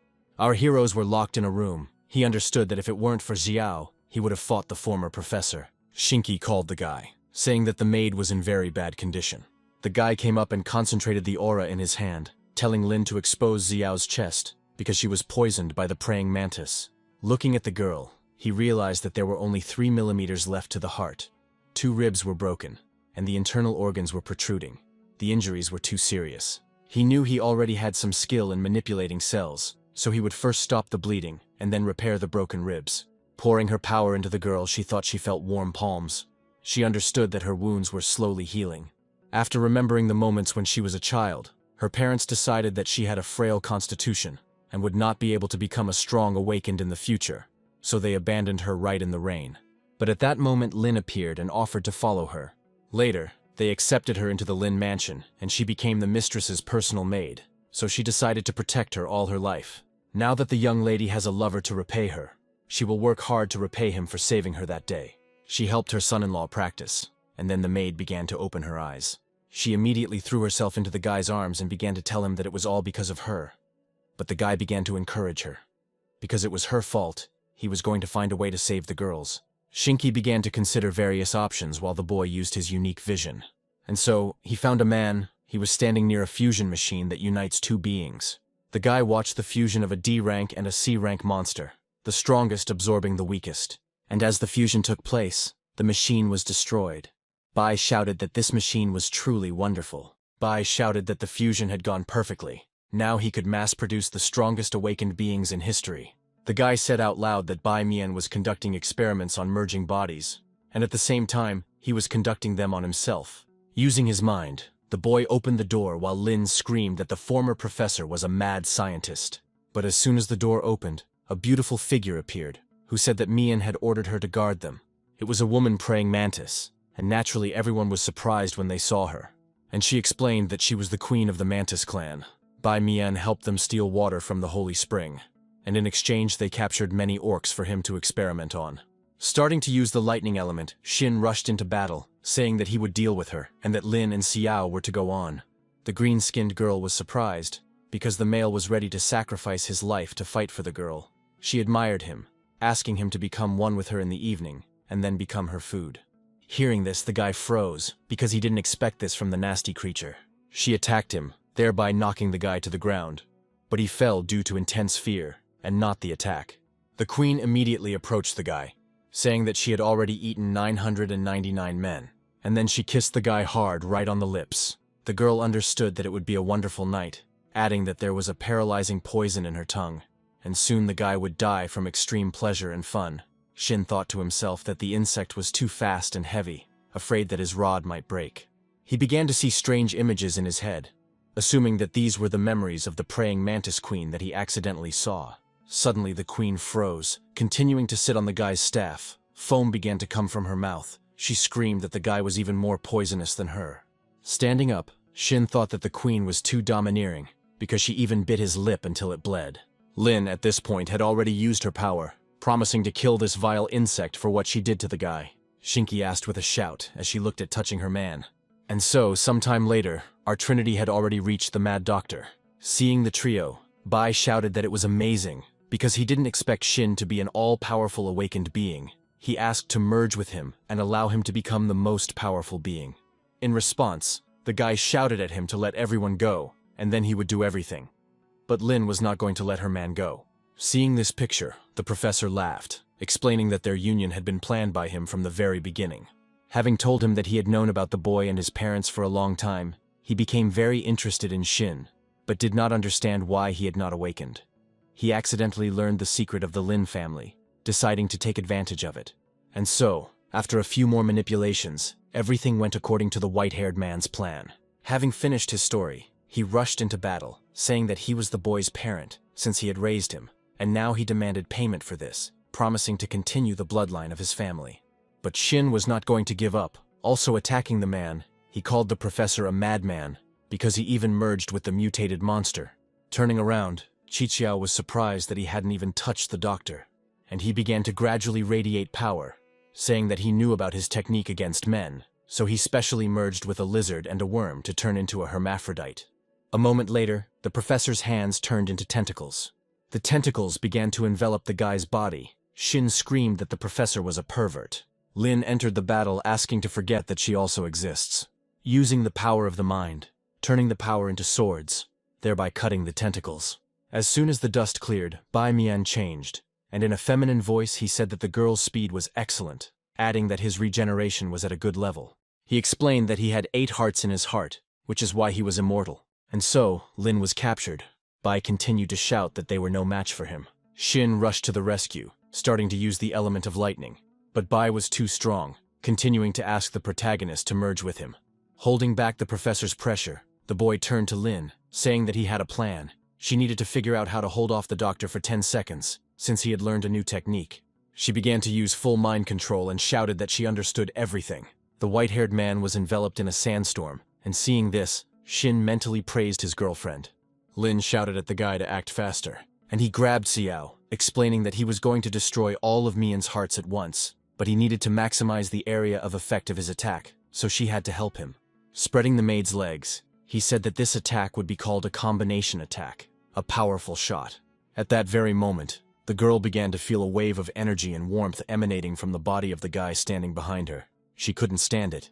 Therefore, A powerful attack emerged from this magic circle and hit the professor. While bleeding, the white-haired man noticed a hole in his chest. He couldn't believe that this had actually happened, and then fell to the ground. Lin was going to inform the commander of his location, so he needed to tell him about the location of the K organization. A second of silence later, the man came to his senses and gave himself an injection. And now, before our heroes stood a huge monster. It was a potion of rebirth that helped the man evolve. Shinki was wounded. Her physical strength was almost exhausted. Shin asked her to rest, thinking to himself that this shot had used up almost all of his strength. So there was no choice but to summon the zombie queen. Lin immediately asked the guy about the woman who had appeared. The main character revealed all his cards, asking for her help. But she, almost immediately embittered, responded with a refusal. She explained that the fox had a nasty smell, so she didn't want to approach him. She immediately picked up the guy, putting him on top of herself. The beast immediately recognized the clone, saying that he did not expect that he had made a contract with the zombie queen. The queen told the boy that she would strengthen his body to the maximum, and he needed to find a way to destroy his hearts. And then she threw the boy with all her might, giving him an incredibly strong aura. The fox shouted that in front of him was an ordinary clone of the king of beasts. He was not afraid of them.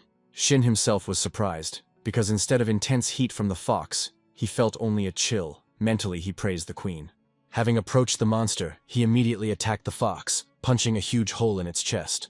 A white-haired girl appeared from the man's body. She joyfully shouted that the man was finally dead because she was now free. The protagonist was not going to let her go, because he assumed that she had been in the man's body for a long time. So she should have memories of his parents. Pressing himself against the girl and laying her on the ground, he kissed her, thinking that the kiss could start a connection with her mind. He wanted to see her memory. At that very second, the thought connection was activated. He saw the northern border where the two borders meet. That is where K's organization was hiding. Inside the incubator, there was a man and a girl. One man said that they were two spies who were captured, who were murderers. Seeing them, the guy realized that they were his parents. He angrily let the girl go, asking his parents to wait for him. The three girls, seeing such behavior from the guy, got angry and were going to beat all the dirty thoughts out of him. After some time, the guy explained everything. Lin thought for a while and came to the conclusion that the queen had saved the guy, so she wouldn't be angry. She, in turn, grabbed the guy by the face, saying that she would allow him to have other girls, but he needed to remember that she should be the older one. And then the clone gradually began to disappear, while the guy asked to keep his connection with the zombie queen a secret. And so, the orcs were saved. The princess praised the guy. She believed in him. The green-haired adult woman standing there thought that this was the same savage who had tricked her daughter into marrying him. She immediately used her power, starting to call the guy names, but he tried to justify himself. As soon as the queen heard about the restoration of the source, she immediately calmed down, and the hero himself began to approach the dried-up holy spring. He asked her not to worry, because he realized that the orcs could be strengthened even without relying on the source. The girl told the guy that he was talking nonsense, because they had relied on this water for thousands of years. But Shin was confident. Crouching down, he began to use the power of the elements, shouting for everyone to watch carefully. He explained that under the holy spring, there were hidden many energy ores that helped evolution. The queen knew it was true, because she felt incredible energy when she recognized our main character. The princess rushed to hug the guy, saying that she liked him more and more. She asked her mother to allow the guy to stay. But at that very moment, Lin intervened, telling her not to bother her boyfriend, because they were a couple. The teacher, observing this, realized that if Lin and Qiqiao united, the Lin family would become the strongest in Huahao. The queen thought to herself that the guy saved the orcs. The princess found the ore. He was too strong. Walking up to Qiqiao, she pointed her finger at him, ordering him to betroth her daughter. Having heard about the engagement, the main character was confused. He didn't know what to do. The teacher interrupted their conversation, shouting that if he joined the Lin family, she would give him 50% of the shares, and in the future he would receive an additional 10 million for expenses. The queen, in turn, decided to take another. She declared that if the guy agreed to marry the princess, he would have at his disposal all the girls of the tribe and even the queen herself. Miss began to think about vulgarities in her mind, realizing that she could not do this because it was too unethical. Hugging both girls, the main character declared that he would not marry until his potential exceeded 100. He was going to become the strongest. Lin was secretly happy, because her mother had finally accepted the guy and allowed her to become his bride. The princess thought that she was Wukong's favorite. She was going to become his wife after she got the black-haired girl out of her way. Suddenly, the white-haired girl called out to the national counselor, ordering her to stop, stating that she would be punished. The queen appeared before her and declared that from now on, she would serve Wukong faithfully and truthfully. But the queen forbade her from entering the tribe's territory. And then she cast a curse of life and death on the black-haired girl. If she betrayed the guy, she would be killed by 10,000 swords. And suddenly the woman turned into a wolf, which surprised the guy. At that very moment, Miss Lin received a notification that the military wanted them to return and help repair the damage in the city. All the people were freed. The queen went to meet the people, because they helped them. Looking towards the tribe, Shin said goodbye to everyone. The advisor in turn bit the guy viciously. And so, sometime later, at the entrance to the city, Miss Lin said goodbye, because she needed to personally check the repair work. Shinki offered the guy a massage in bed today. When he came home, he saw some rather familiar faces. They were the same twins. The maids said that they knew that the guy had been practicing with them, so Mrs. Lin allowed them to stay in the dormitory. The red-haired girl stated that from now on they would be responsible for cleaning here, and also keep an eye on this little dog that was barking angrily. In the guy's imagination, everything looked different, because he would have to service 4 girls at once. And so the next day came, the twins were introduced to everyone, and told that they were transfer students. The teacher thought to himself that according to research, a week ago, the potential of these twins was only 10. But after test contact with Shin, their value exceeded 60. She realized that she had to act. She was going to merge with the student. At this moment, Qiqiao felt a wild chill run through his body. Putting these thoughts aside, the teacher began her lesson by talking about the academy tournament, declaring that the winning academy would be able to send its best students to the ruins of Vanillin. Everyone immediately turned their attention to Shin Qiqiao, believing in his strength. The boy thought to himself that he had already heard about this, because in order to survive in the future, the 4 largest countries united and formed a political alliance to fight the mutated beasts. The 4 nations hold annual academy defense competitions to select the strongest awakened from each nation and reward them with military ranks. But Ulthuan always emerges victorious. Suddenly, the guy thought about the ore, because he heard somewhere, realizing that it was from the memory of the fox who merged with Bai Mian. He remembered that Organization K is located in an underground laboratory in Vanillin. During the break, our heroes discussed the tournament, debating the strength of the other academies. Shinki explained that the degree of human mutation varies from country to country, with mutated rays being especially concentrated in the center. So residents there have a higher chance of awakening 2 systems. The maid asked the mistress not to worry, because their son-in-law was so strong that he could definitely win the battle for their Huahao. They just needed to train. Suddenly they heard a scream. Someone was shouting about refusal. Coming closer, they saw 2 guys who were pinning the girl against the wall, shouting at her. These were other participants of the tournament. The protagonist intervened, telling them to let her pass immediately.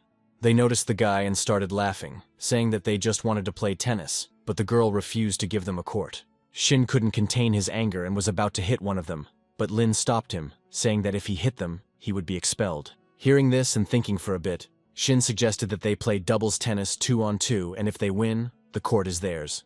Naturally, they agreed, angrily declaring that he was finished. And so, sometime later, many students found out about this when they gathered on the court. The main character went out with his girlfriend. Those same musclemen came out against them. The robot announced the conditions. The twins began to root for the main character and his girlfriend, trying to support them. And so, the tennis battle began. The ball fell to the guests of the academy. But Sunka was able to easily repel this attack by using her mind power. In response, the second opponent began to use the wind element, a powerful whirlwind. But the main character was able to repel this blow. Realizing that he was facing a fighter with a dual system, he was unable to repel the attack, so our heroes were able to successfully earn 1 point. Looking at Shin, they experienced horrific oppression. They did not understand who they were fighting, but they weren't going to give up, so they started aiming at the girl, thinking that this was their chance to win. She tried to repel the attack, telling Qiqiao that she could handle it. But she didn't succeed, and her clothes caught fire right at her chest. Ulthuan scored a point. The score was 1. The maid reminded the mistress that she was wearing ordinary clothes, so she suffered easily, suggesting that she go and change. The boys started making fun of the quality of clothing at the academy, suggesting they take a break and change. Shin realized that the opponents did this on purpose. After thinking for a moment, Qiqiao declared that they didn't need a break, as he could handle them alone. After throwing the ball, he used lightning, shouting that he would not let anyone bully his girlfriend. The attack hit the men right where it counted, earning our hero a point. Shin looked towards the racket and noticed that the ball froze for a while during the strike. The black-haired man had no intention of giving his opponents a break, so he immediately switched to the heavenly sphere earthquake technique. They were already crying, because in front of them stood an enemy with a triple system. They began to beg for help. And a moment later, everyone started chanting Shin's name because he had won. Approaching the fallen men, Shin declared that they had managed to get him out, for which they had paid. He promised to spare them if they would undress and start barking like dogs. The trio watched all of this, barely containing their anger as they realized that this guy was clearly not an ordinary student. Lin was surprised to hear about her boyfriend's quick victory, because she didn't even have time to change her clothes. Already in the dormitory, Lin told Xiao that all the participants and representatives had arrived, and they needed to go there. In turn, the maid noticed a strange outfit with a hole between the legs, asking why she needed it, and she explained in a trembling voice that it was for night training. The blue twin told the little girl that they should take the dog with them, because there was no one to take care of her here, since they were leaving. And so, literally a couple of minutes later, everyone was ready. Arriving at the playground, our heroes noticed a huge number of people. Shin thought to himself that the atmosphere here was too stifling.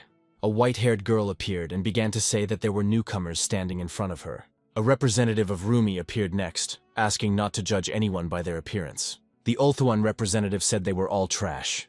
The teacher intervened, shutting everyone up and telling them to get ready to go to the competition site. Shin himself was laughing at this time. He found it funny to hear this arrogance. And so, sometime later, everyone arrived at this place. Our hero was surprised, because this was a world outside the base city. It was huge. He promised his companions that when he became stronger, he would lead them all to reclaim the land that belonged to them. And so, after some time, our heroes arrived at a huge tower. The teacher asked for silence as she began to announce the rules. There were 100 floors in the tower, and each person would be randomly assigned to a separate room. Those who can successfully reach the top will face off in a personal duel, and the winner will be awarded the title of champion. This was a group tournament. The twin sisters were curious to see how high they could climb. Shin hugged them and asked them not to worry, because they would definitely succeed. And so, as soon as the start sounded, everyone rushed inside. They were teleported by a portal. It activated immediately as they approached it. It sent them randomly. Shinki told Shin to give it his all. And so, the main character found himself in one of the rooms, surprised by the scale. A huge mutated beast appeared in front of him. He was surprised that such a thing could live on the first floor. Using his secret technique, he effortlessly defeated the monster and moved on. Approaching the door, they announced that the guy had passed the first test and was moving on to the next level. And so, sometime later, the guy said that on the first 10 floors all the monsters were killed with one hit. He was bored. Having risen to the next level, he was curious about what kind of monster was on the 10th level. Here he saw Shinki, which surprised him quite a lot. She was surprised because the guy became her opponent, thinking to herself that she did not understand why Shin turned out to be her opponent. The guy standing behind suggested that they team up to defeat these two. Xiao himself stood in shock. He didn't understand what was happening, because she was his teammate. The guy thought that the opponent on the 10th floor was Shinki.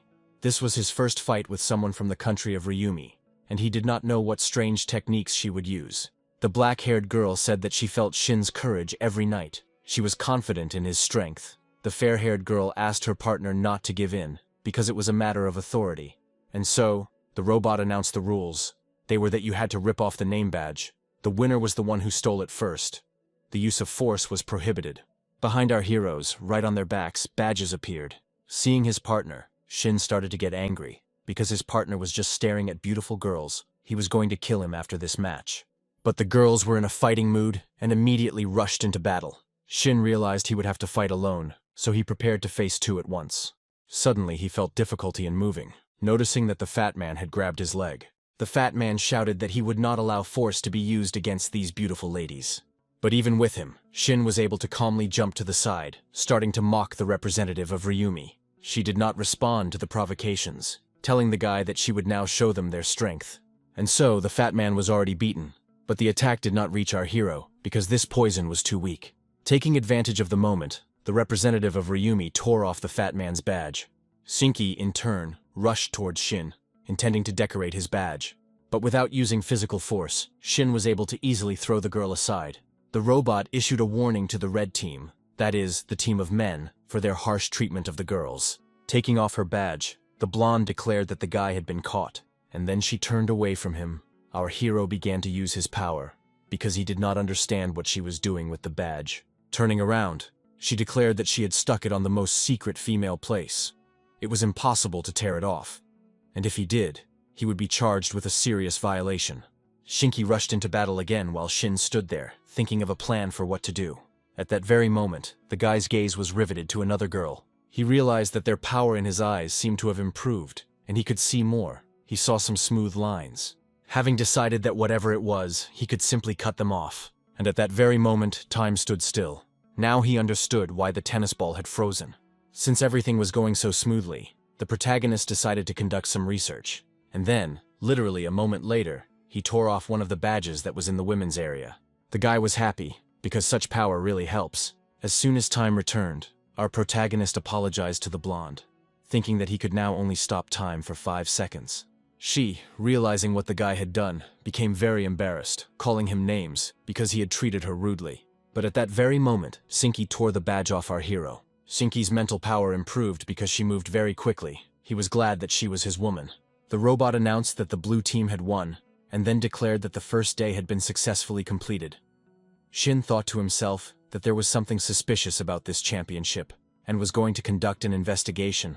Already at night, he breathed a sigh of relief, because the 10th level was much more tiring than the first 9, making him tired. Suddenly he noticed a figure on the roof that looked familiar to him. Using his gaze, he noticed a rather familiar sight. His face twisted. He didn't understand what this she-wolf was doing on the main building of the Ulthuan delegation. She, in turn, thought that the roof was too slippery, because if she were to hold on like that, she would fall and be discovered. And if people catch her, they will definitely treat her very shamefully, starting to play out their dream in their heads. At this time, those inside were already on alert, because they felt someone else's presence. The silhouette that appeared behind her covered the she-wolf's mouth, so that she would not make any sounds.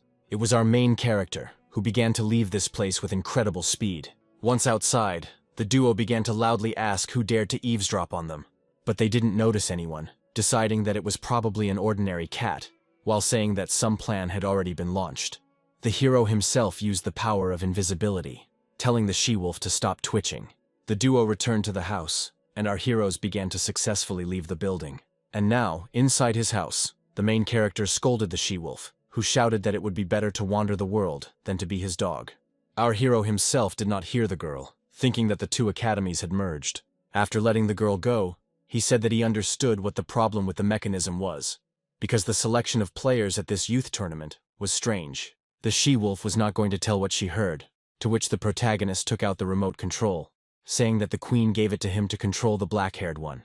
She immediately fell to her knees, calling Shin rude. As he began to release his power, Qiqiao declared that as its master, he must first assert his authority, as he had long wanted to tame it. Having started to hit the girl using lightning, she asked him to stop, and after that, the guy kissed the girl, thinking that he needed to turn her tongue 50 times clockwise, and the mental connection would be activated.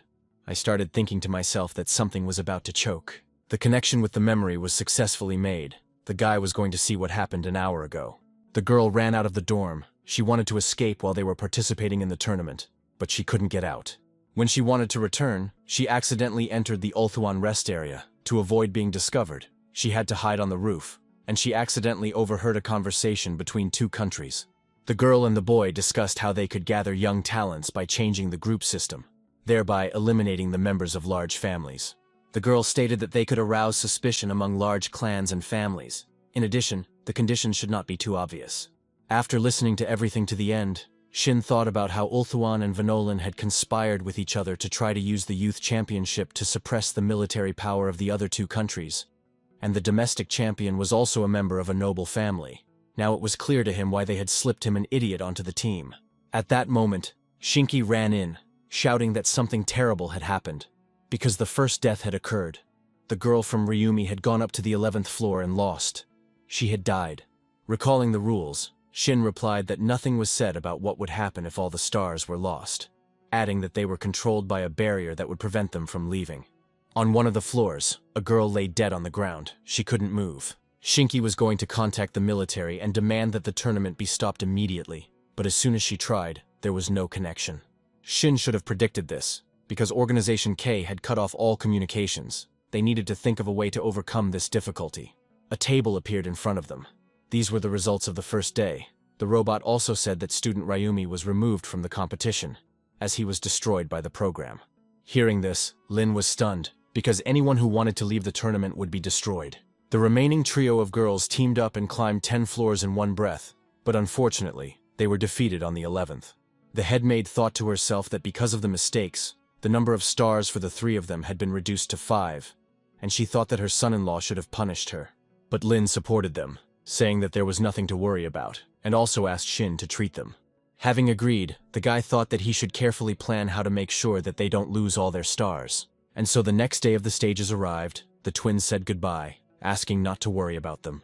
Shinki asked her boyfriend to be careful, because starting from the 11th floor, the stars would start riding off. And so the boy found himself in front of a monster. His level was B. And 15 minutes later, Shang Qiqiao had already reached the 19th floor. On the 20th floor, he already had 34 stars. He saw the teachers in front of him, not understanding how they ended up there. And then she explained that she was trapped before she could leave the competition. They all survived. But due to the point deduction mechanism, their star numbers are mostly single digits. And now they were all teleported here when they went up to the 20th floor. When suddenly it was loudly announced that the winning country in this stage would receive a reward of 500 stars, the game began. The teacher explained to everyone that this was a survival game, and she suggested that they first find a place to hide, asking them to be careful of enemy soldiers. Shin shouted for everyone to be careful because they were under attack. It was that same white-haired girl with her partners. She immediately used her weapon upgrades, intending to kill everyone. But Shin wasn't so simple either. He immediately put up a shield in front of himself. A real massacre began, with fierce fighting taking place everywhere. The teacher commanded her students, shouting at them to follow her orders. These actions amused the opponents, because they believed that their strength was much greater. After thinking for a moment, the teacher said that he would use the water element so that they could escape during the fog. Our hero's dog grew in size. His comrades began to climb onto his back. He ordered them to hide. Their opponents could only watch in silence as they ran away, because they understood that they could not catch up with the wolf. Sometime later, our heroes reached a safe place and began to praise the she-wolf. The guy himself realized that he needed to explain where he got this pet from, so he told how he found a stray dog and decided to take it in. Shinki took advantage of the opportunity to set up a security barrier, and our heroes decided to stop here. Suddenly, someone addressed them from behind the bushes, saying in a trembling voice, "Stop."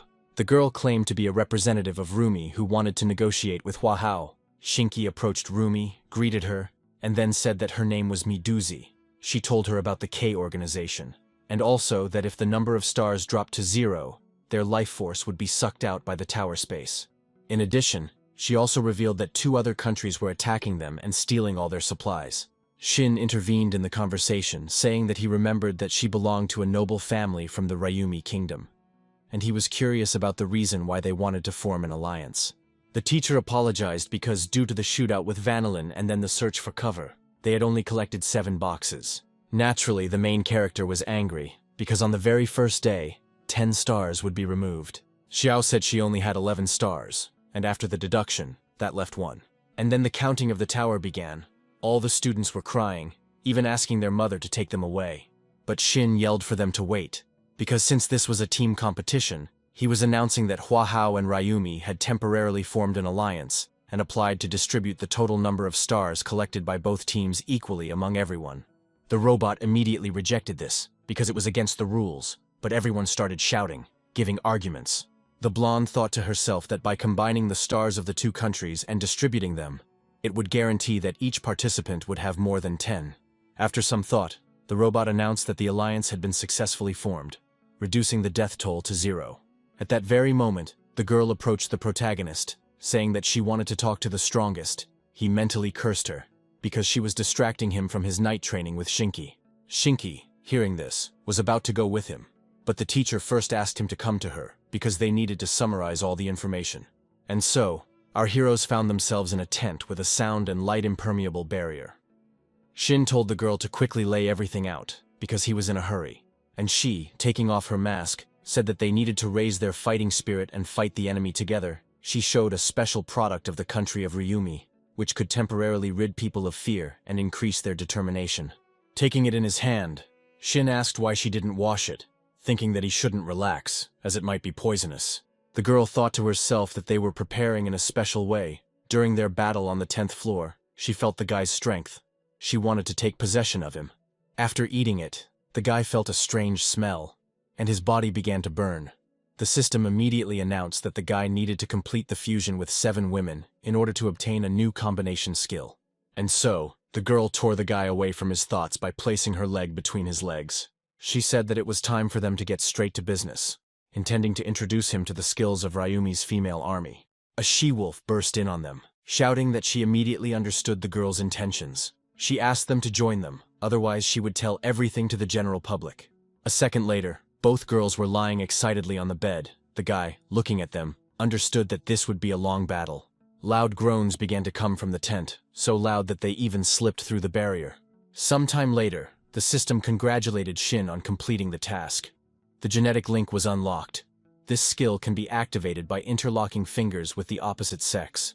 And so, early in the morning of the next day, everyone was discussing the task for today. Shin used his power, saying that there were giant mutated beasts 2 kilometers ahead, and he was going to go hunting.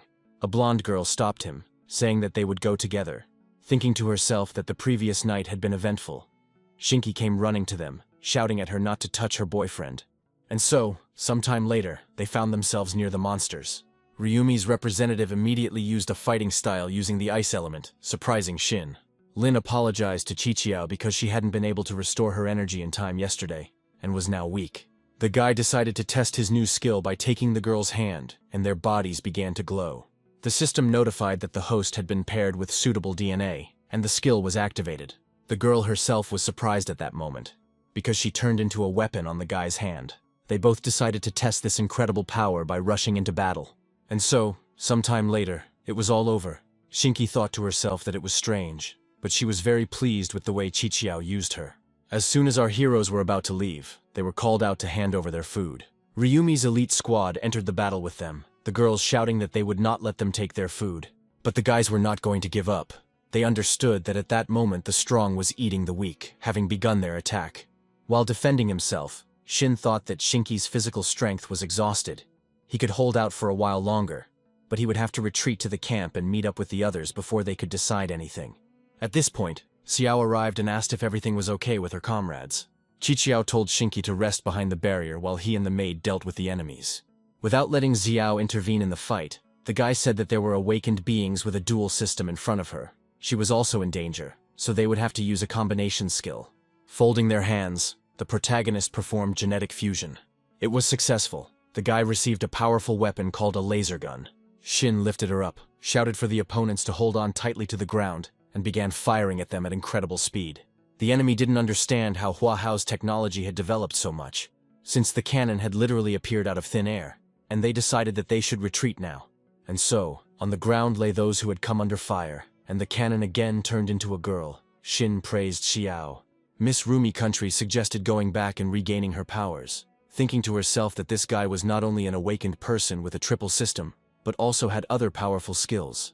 Sometime later, our heroes returned to the camp, and as soon as they returned, Shin decided to take up cooking, because he was the best cook in the slums. And so, half an hour later, the food was ready, its light illuminating everyone around. Everyone immediately started eating the food, unable to restrain themselves from the delicious smell. And then, Miss Rumi from the country began to describe it as the most pleasant thing she had ever had in her mouth, feeling as if her body was unraveling. Seeing this reaction, Shin shouted that from now on he should be called the god of culinary Hua Hao. Shinke, while eating, said that today was only the second day, and in order to prevent the loss of stars, she would go looking for food. And so, having set out to search, Chichiao said that if he didn't collect 100 boxes today, they might forget about him. 9 hours passed. The number of boxes collected today was 0. At that very second, the robot announced that all supplies had been collected. Today's results would be announced later, and today's number of stars removed would be 30. Back at the camp, the teacher approached the boy, saying that she was ready to take on the role of continuing the boy's bloodline, so they needed to hurry. The two representatives of their countries laughed among themselves, because they understood that the Hua Hao and Ryumi teams would come to an end today. Once the results were tallied, Utawan had 99, Hua Hao and Ryumi had 1 each, and Vanolin had 0. The girl couldn't believe why they had 0 boxes. The destruction program in the tower was launched, and Vanolin's participants who had collected less than 30 stars were killed. Turning to the guy, she asked what was going on, and he laughingly explained that he had replaced their boxes because he wanted to deal with them all at once. but he didn't understand where the other countries got 1 box each from. The remaining 2 countries actually didn't understand where they got 1 box each from. The teacher, coming out of the tent and putting on her shirt, did not understand how they did not lose. The representative of the country, Ryumi, apologized, telling Hattori Hanzo to leave. She revealed that she had long since learned of Ulthuan's plan to kill 3 birds with 1 stone, so she sent her strongest ninja, ordering her to steal 2 boxes. The main character emerged from the tent looking tired, and started yelling at the blonde that she should have told him about it earlier, because then he wouldn't have had to suffer. The passage to the 51st floor was opened. The robot explained that the doors of life and death appeared before the students. They had to make their choice. The guy thought to himself that they should have won now, but the other countries were able to go further. He tried to come up with a new plan. Those who enter the gate of life will live, and those who choose the gate of death will die. Players from all countries are invited to make their own choice. Hearing this, Shin used his power, thinking that these walls use special awakening materials. They will not be able to break through the wall. They can only choose. A subordinate approached the representative and asked in a trembling voice which door they should choose, since there were many of them, to which he had an idea. Grabbing and throwing his comrade into one of the doors, he shouted that he could only check it personally. He found himself in death's door. The robot notified that 1 student had died, and everyone immediately began to discuss that it was cruel, condemning the representative.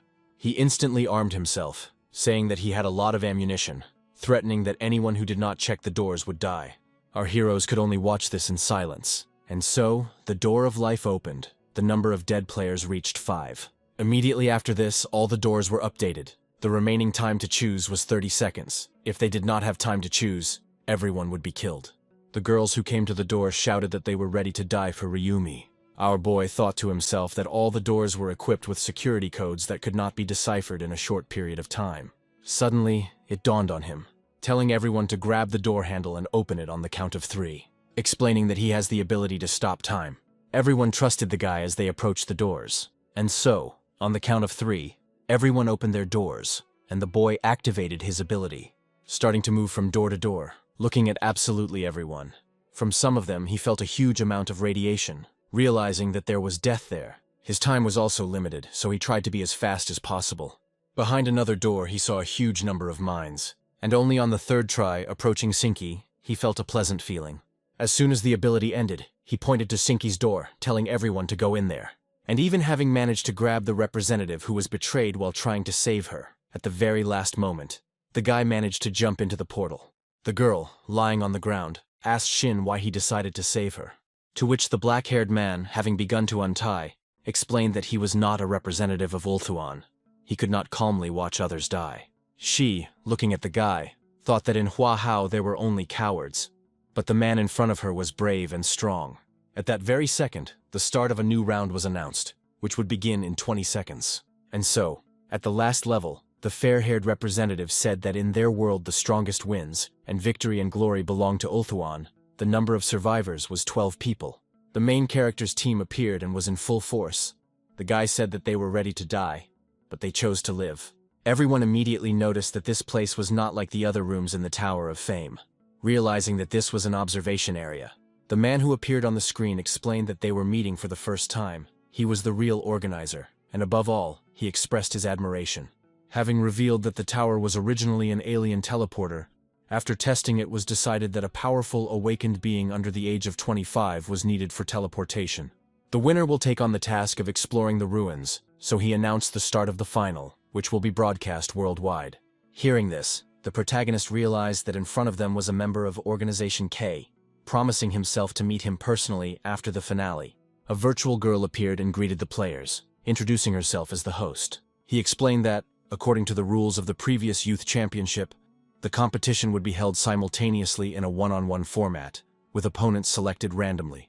To be fair, personal props were prohibited from being brought inside, but weapons could be purchased, and the entire team could pay for the purchase. Also mentioning that weapons cannot be bought with money, they will have to pay for them with their years of life. Hearing this, the main character was naturally very angry, but while the guy was indignant, all the weapons were sold out in half a minute. Our hero was confronted by armed men, each of whom acted as he wished, some taking advantage of their comrades, some taking their own lives. On the last page, Xiao noticed a box that cost 5 years of her life. The main character decided to buy this box because he could give it to one of his comrades. Golden sticks appeared from the box. And after they appeared in blue and red yo-yo, Shin was outraged. But his indignation was ignored. Teleportation to the arena began.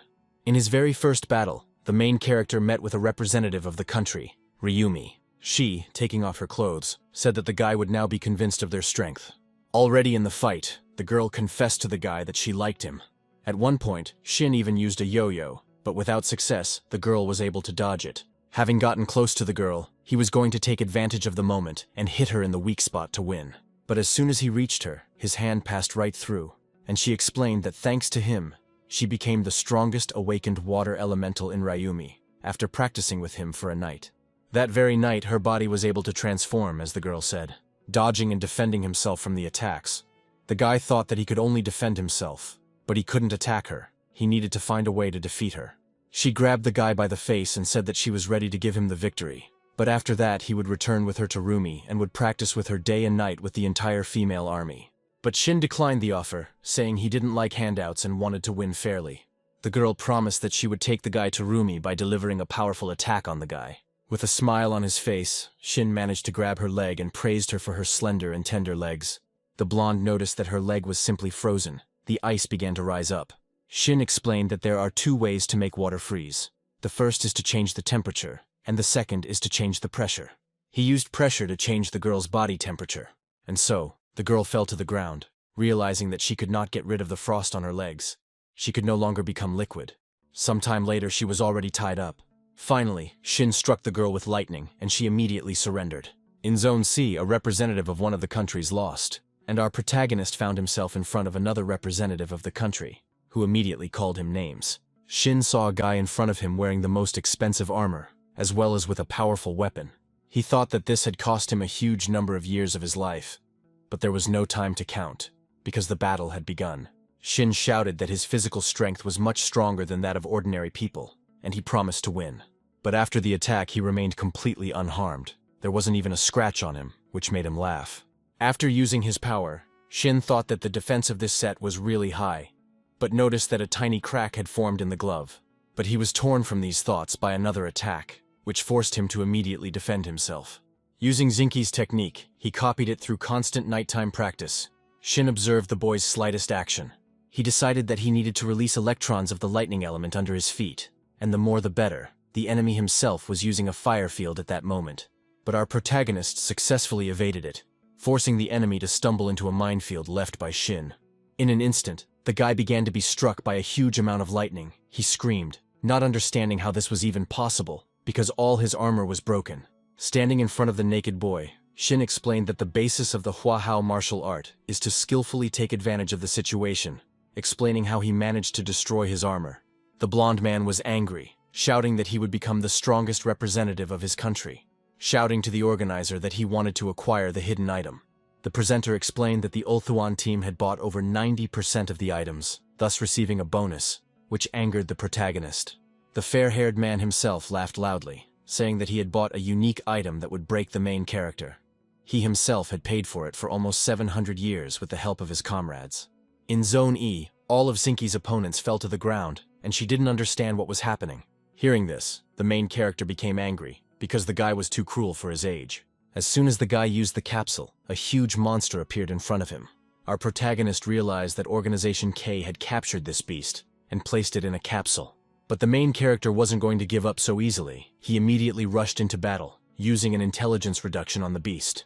Seeing this, the protagonist's opponent was speechless, immediately recognizing him as omnipotent. But having come to his senses, he immediately began to beat the animal, shouting for it to attack. And a second later, the defeated blonde-haired man was lying on the ground, and the main character was playing with the beast. Using mind control, he ordered him to attack the boy. The monster dealt a powerful blow to the man's most intimate place. Lying on the ground and trembling, the boy could not utter a word, while Shin was saying that no one could go against the country of Hua-Hao. The robot announced the victory of the country Hua-Hao, congratulating them on their championship. The blonde thought that the guy was too strong. She was going to get his genes for her country. But their joy was interrupted by the appearance of a man who greeted them, introducing himself as K. The man said the death toll was 300, explaining that they had altered the bathhouse to extract energy from the bodies of young men to prolong the opening of the alien ruins. He asked the guys to go for research, Because there is technology there for evolving people to the second level, these words angered the main character. But upon hearing the refusal, the man immediately intended to kill everyone. Shin interrupted him, telling the man to wait a bit and talk to him. As he descended, he asked the guy what he wanted to talk about, thinking at the same time that this guy in front of him was the first omnipotent awakened one in the history of mankind. And Shin shouted that he could help and enter the ruins to get the skill for the second stage. But he had to safely lead the surviving players out of the tower. The man agreed. However, he added the condition that they would remain in the tower until the boy passed on this skill to him. Their conversation was interrupted by Miss Lin. Another military leader appeared after her, saying that all his subordinates had already been captured, and only he remained. But the man had no intention of doing this, shouting that only he had access to the tower and starting to disappear. Naturally, the top brass of the military was angry, because Kei used a hologram. He himself was not there. Everyone was planning to go with Shin, as that would give them a better chance of exploring the ruins. But the guy refused, saying that he didn't know what dangers there were. He asked them to stay and wait until the military hacked the program, and he would return to them as soon as he received this skill. He recalled a letter that said that, according to the law of the cosmos, at the same level of awakening, the abilities of awakened people on Earth lag far behind the abilities of planets of high change. Miss Lin announced that as soon as the boy returned, his rank and military status would be promoted. One of the men said that if the boy joined their country, he would immediately receive the rank of major. But the other country was ready for the rank of lieutenant colonel. As he walked away towards the portal, Shin said that he would think about their proposals, intending to rest first and then rest. The girls, looking at the guy, wanted to get him because he was too strong. The girls looked at each other and thought as one that tonight they had to get him for their country. And now, already in the residential area, Xinqi and Xiao promised the guy to arrange an unforgettable night. But first, the main character decided to go to the bathroom. And as soon as he entered there, he saw familiar faces who asked him not to be shy. They offered the guy to take a bath together. They both started to massage the guy, sweetly telling him that he needed to rest, and that their bodies would help him with that. The other one was not going to lose to her opponent, and also began to massage the guy's body. Suddenly, the duo heard another female voice calling the guy. It was Xinqi and Xiao, who didn't understand what they were doing to the groom. Following them came the twins, who shouted that they were ready to join this fight. 4 girls rushed towards the guy, shouting that the guy belonged only to them. They weren't going to lose to them, they were going to fight back.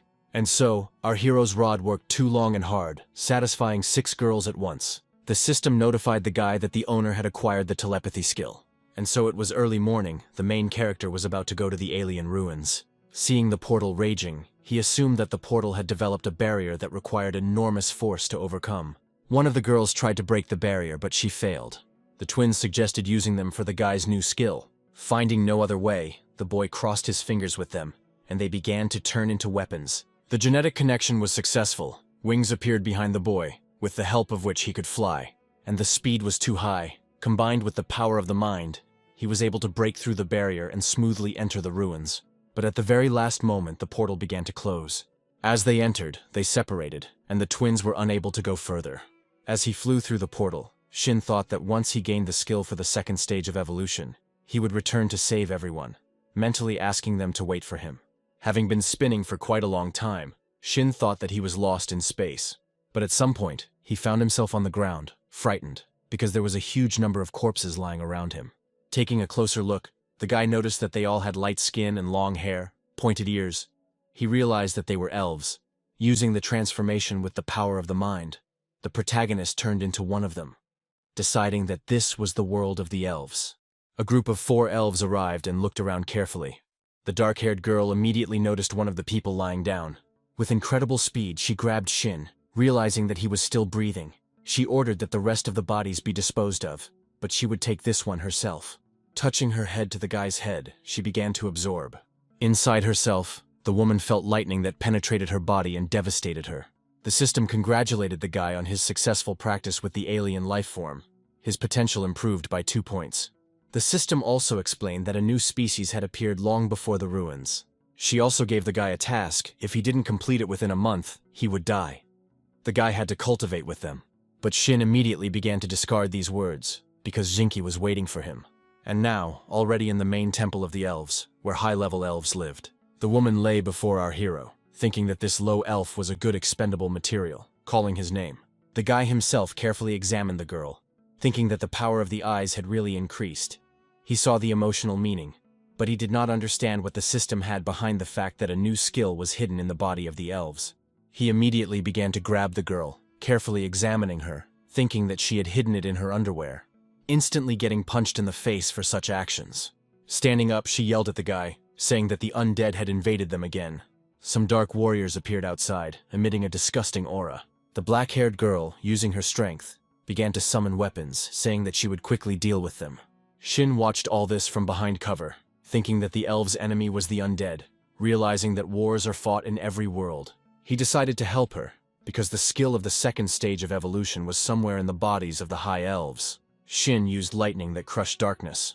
The guy was glad, because in this world he did not lose his skills. She, seeing the guy's strength, said that she was surprised, but asked the guy to be careful, because the second wave was approaching.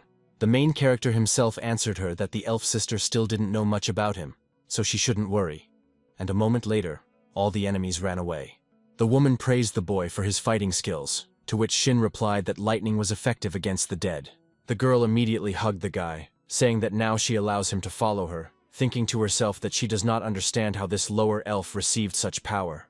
At that very moment, the guy saw runes flying out of the girl's body. The system immediately congratulated the black-haired man, as he had received a fragment of the second stage of evolution skill. The current collection process was 5%. The black-haired girl immediately asked the guy why his face had changed, to which the boy suggested returning to the temple and resting. At that very moment, a voice came from behind the guy and addressed Evelyn, telling her that the queen had summoned her. Seeing the girls, the protagonist called them Shinki and Xiao. He did not understand what they were doing there. Excitedly, Shin immediately rushed towards them, shouting that they had hacked the program in the tower and had come to the ruins to help him. But he received an immediate kick. The girl shouted that the guy was rude, because they were the holy messengers of the queen.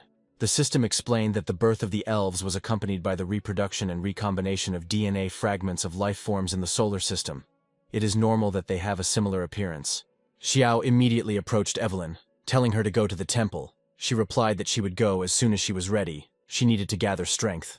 Hearing this, Shin immediately shouted at her not to come near him, but it was too late. And so, the black-haired girl arrived at the flawless silver tree of the temple. She dragged the main character on her back, telling everyone that he was her slave, telling them about his strong body, and adding that the girls could enjoy him. They, hearing this, immediately told the guy to lie down quietly while they finished, because they wanted to feast on him.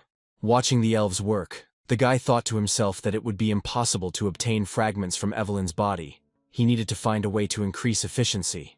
Using the power of his mind, he came to the conclusion that it was still too early to think about this. First, he needed to see what kind of tree it was. Having examined it thoroughly, he realized that the tree had long since begun to rot from the inside, and on the leaves he felt a heavy heartbeat, realizing that these red things were demons. Realizing that every ritual of purification was a cataclysm, he immediately shouted to the girls that these leaves were full of still immature demons, and by pouring spiritual power into him, they were only feeding them. To which our hero's friend explained that untainted light gathers here and purification occurs. Shin saw more than them, and at that very moment these demons awakened. They began to burst the eggs, falling right on the girls standing below. The girls didn't understand how this happened, but at that moment Shin broke the connecting chain, immediately rushing towards the trio to protect them. He used his new skill called Thunder Arrow, an instant 100-fold strike. Seeing the power of this lowly elf, the girls were surprised and began to thank him for his help. The black-haired girl immediately picked up on the guy's actions, using a high-level spell, a sacred crystal. The guy asked Evelyn if something like this had happened before, to which she explained that the territory of the elves was clean and untainted, and had a strong barrier, making it difficult for the undead to get here. She suggested that with the tree, this was done by one of their own. The two who arrived shouted that news had arrived from the front lines. During the battle with the bloody demonic kingdom, 80% of the high-level elves had been killed. Xiao explained that the red and white are lands. Demons live on the red one, and they live on the white one. The boy thought to himself that this was his chance, because if he went to the front lines, he would be able to meet the high elves there. Therefore, he immediately asked his sisters to let him go with them, saying that he was actually a high-level elf with the element of lightning. They immediately said that it was impossible, starting to shout that a male elf could not be of a high level. The dark-haired girl remembered the past Shin, who was weak, thinking that the Qiqiao from their world was dead. They decided to check if he was a high elf. The girls decided to test the main character's abilities, intending to suck the energy out of him. Shin immediately asked them to wait, because he had a wonderful skill. It quickly charged with energy, and at the same time gave pleasure. He offered to try it out.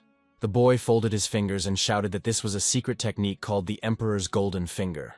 The girls started to get angry, because they decided that the guy wanted to absorb them. They shouted at him to give in and become a vessel to replenish their strength. But Shin did not listen to them, telling them to accept the Emperor's golden fingers. Having hit the girls' points, they began to scream that they felt freshness and numbness. They did not understand whether they could withstand it. And so, sometime later, they couldn't even move. The value of pleasure of this duo reached 100. The system notified that the guy's progress had reached 7%.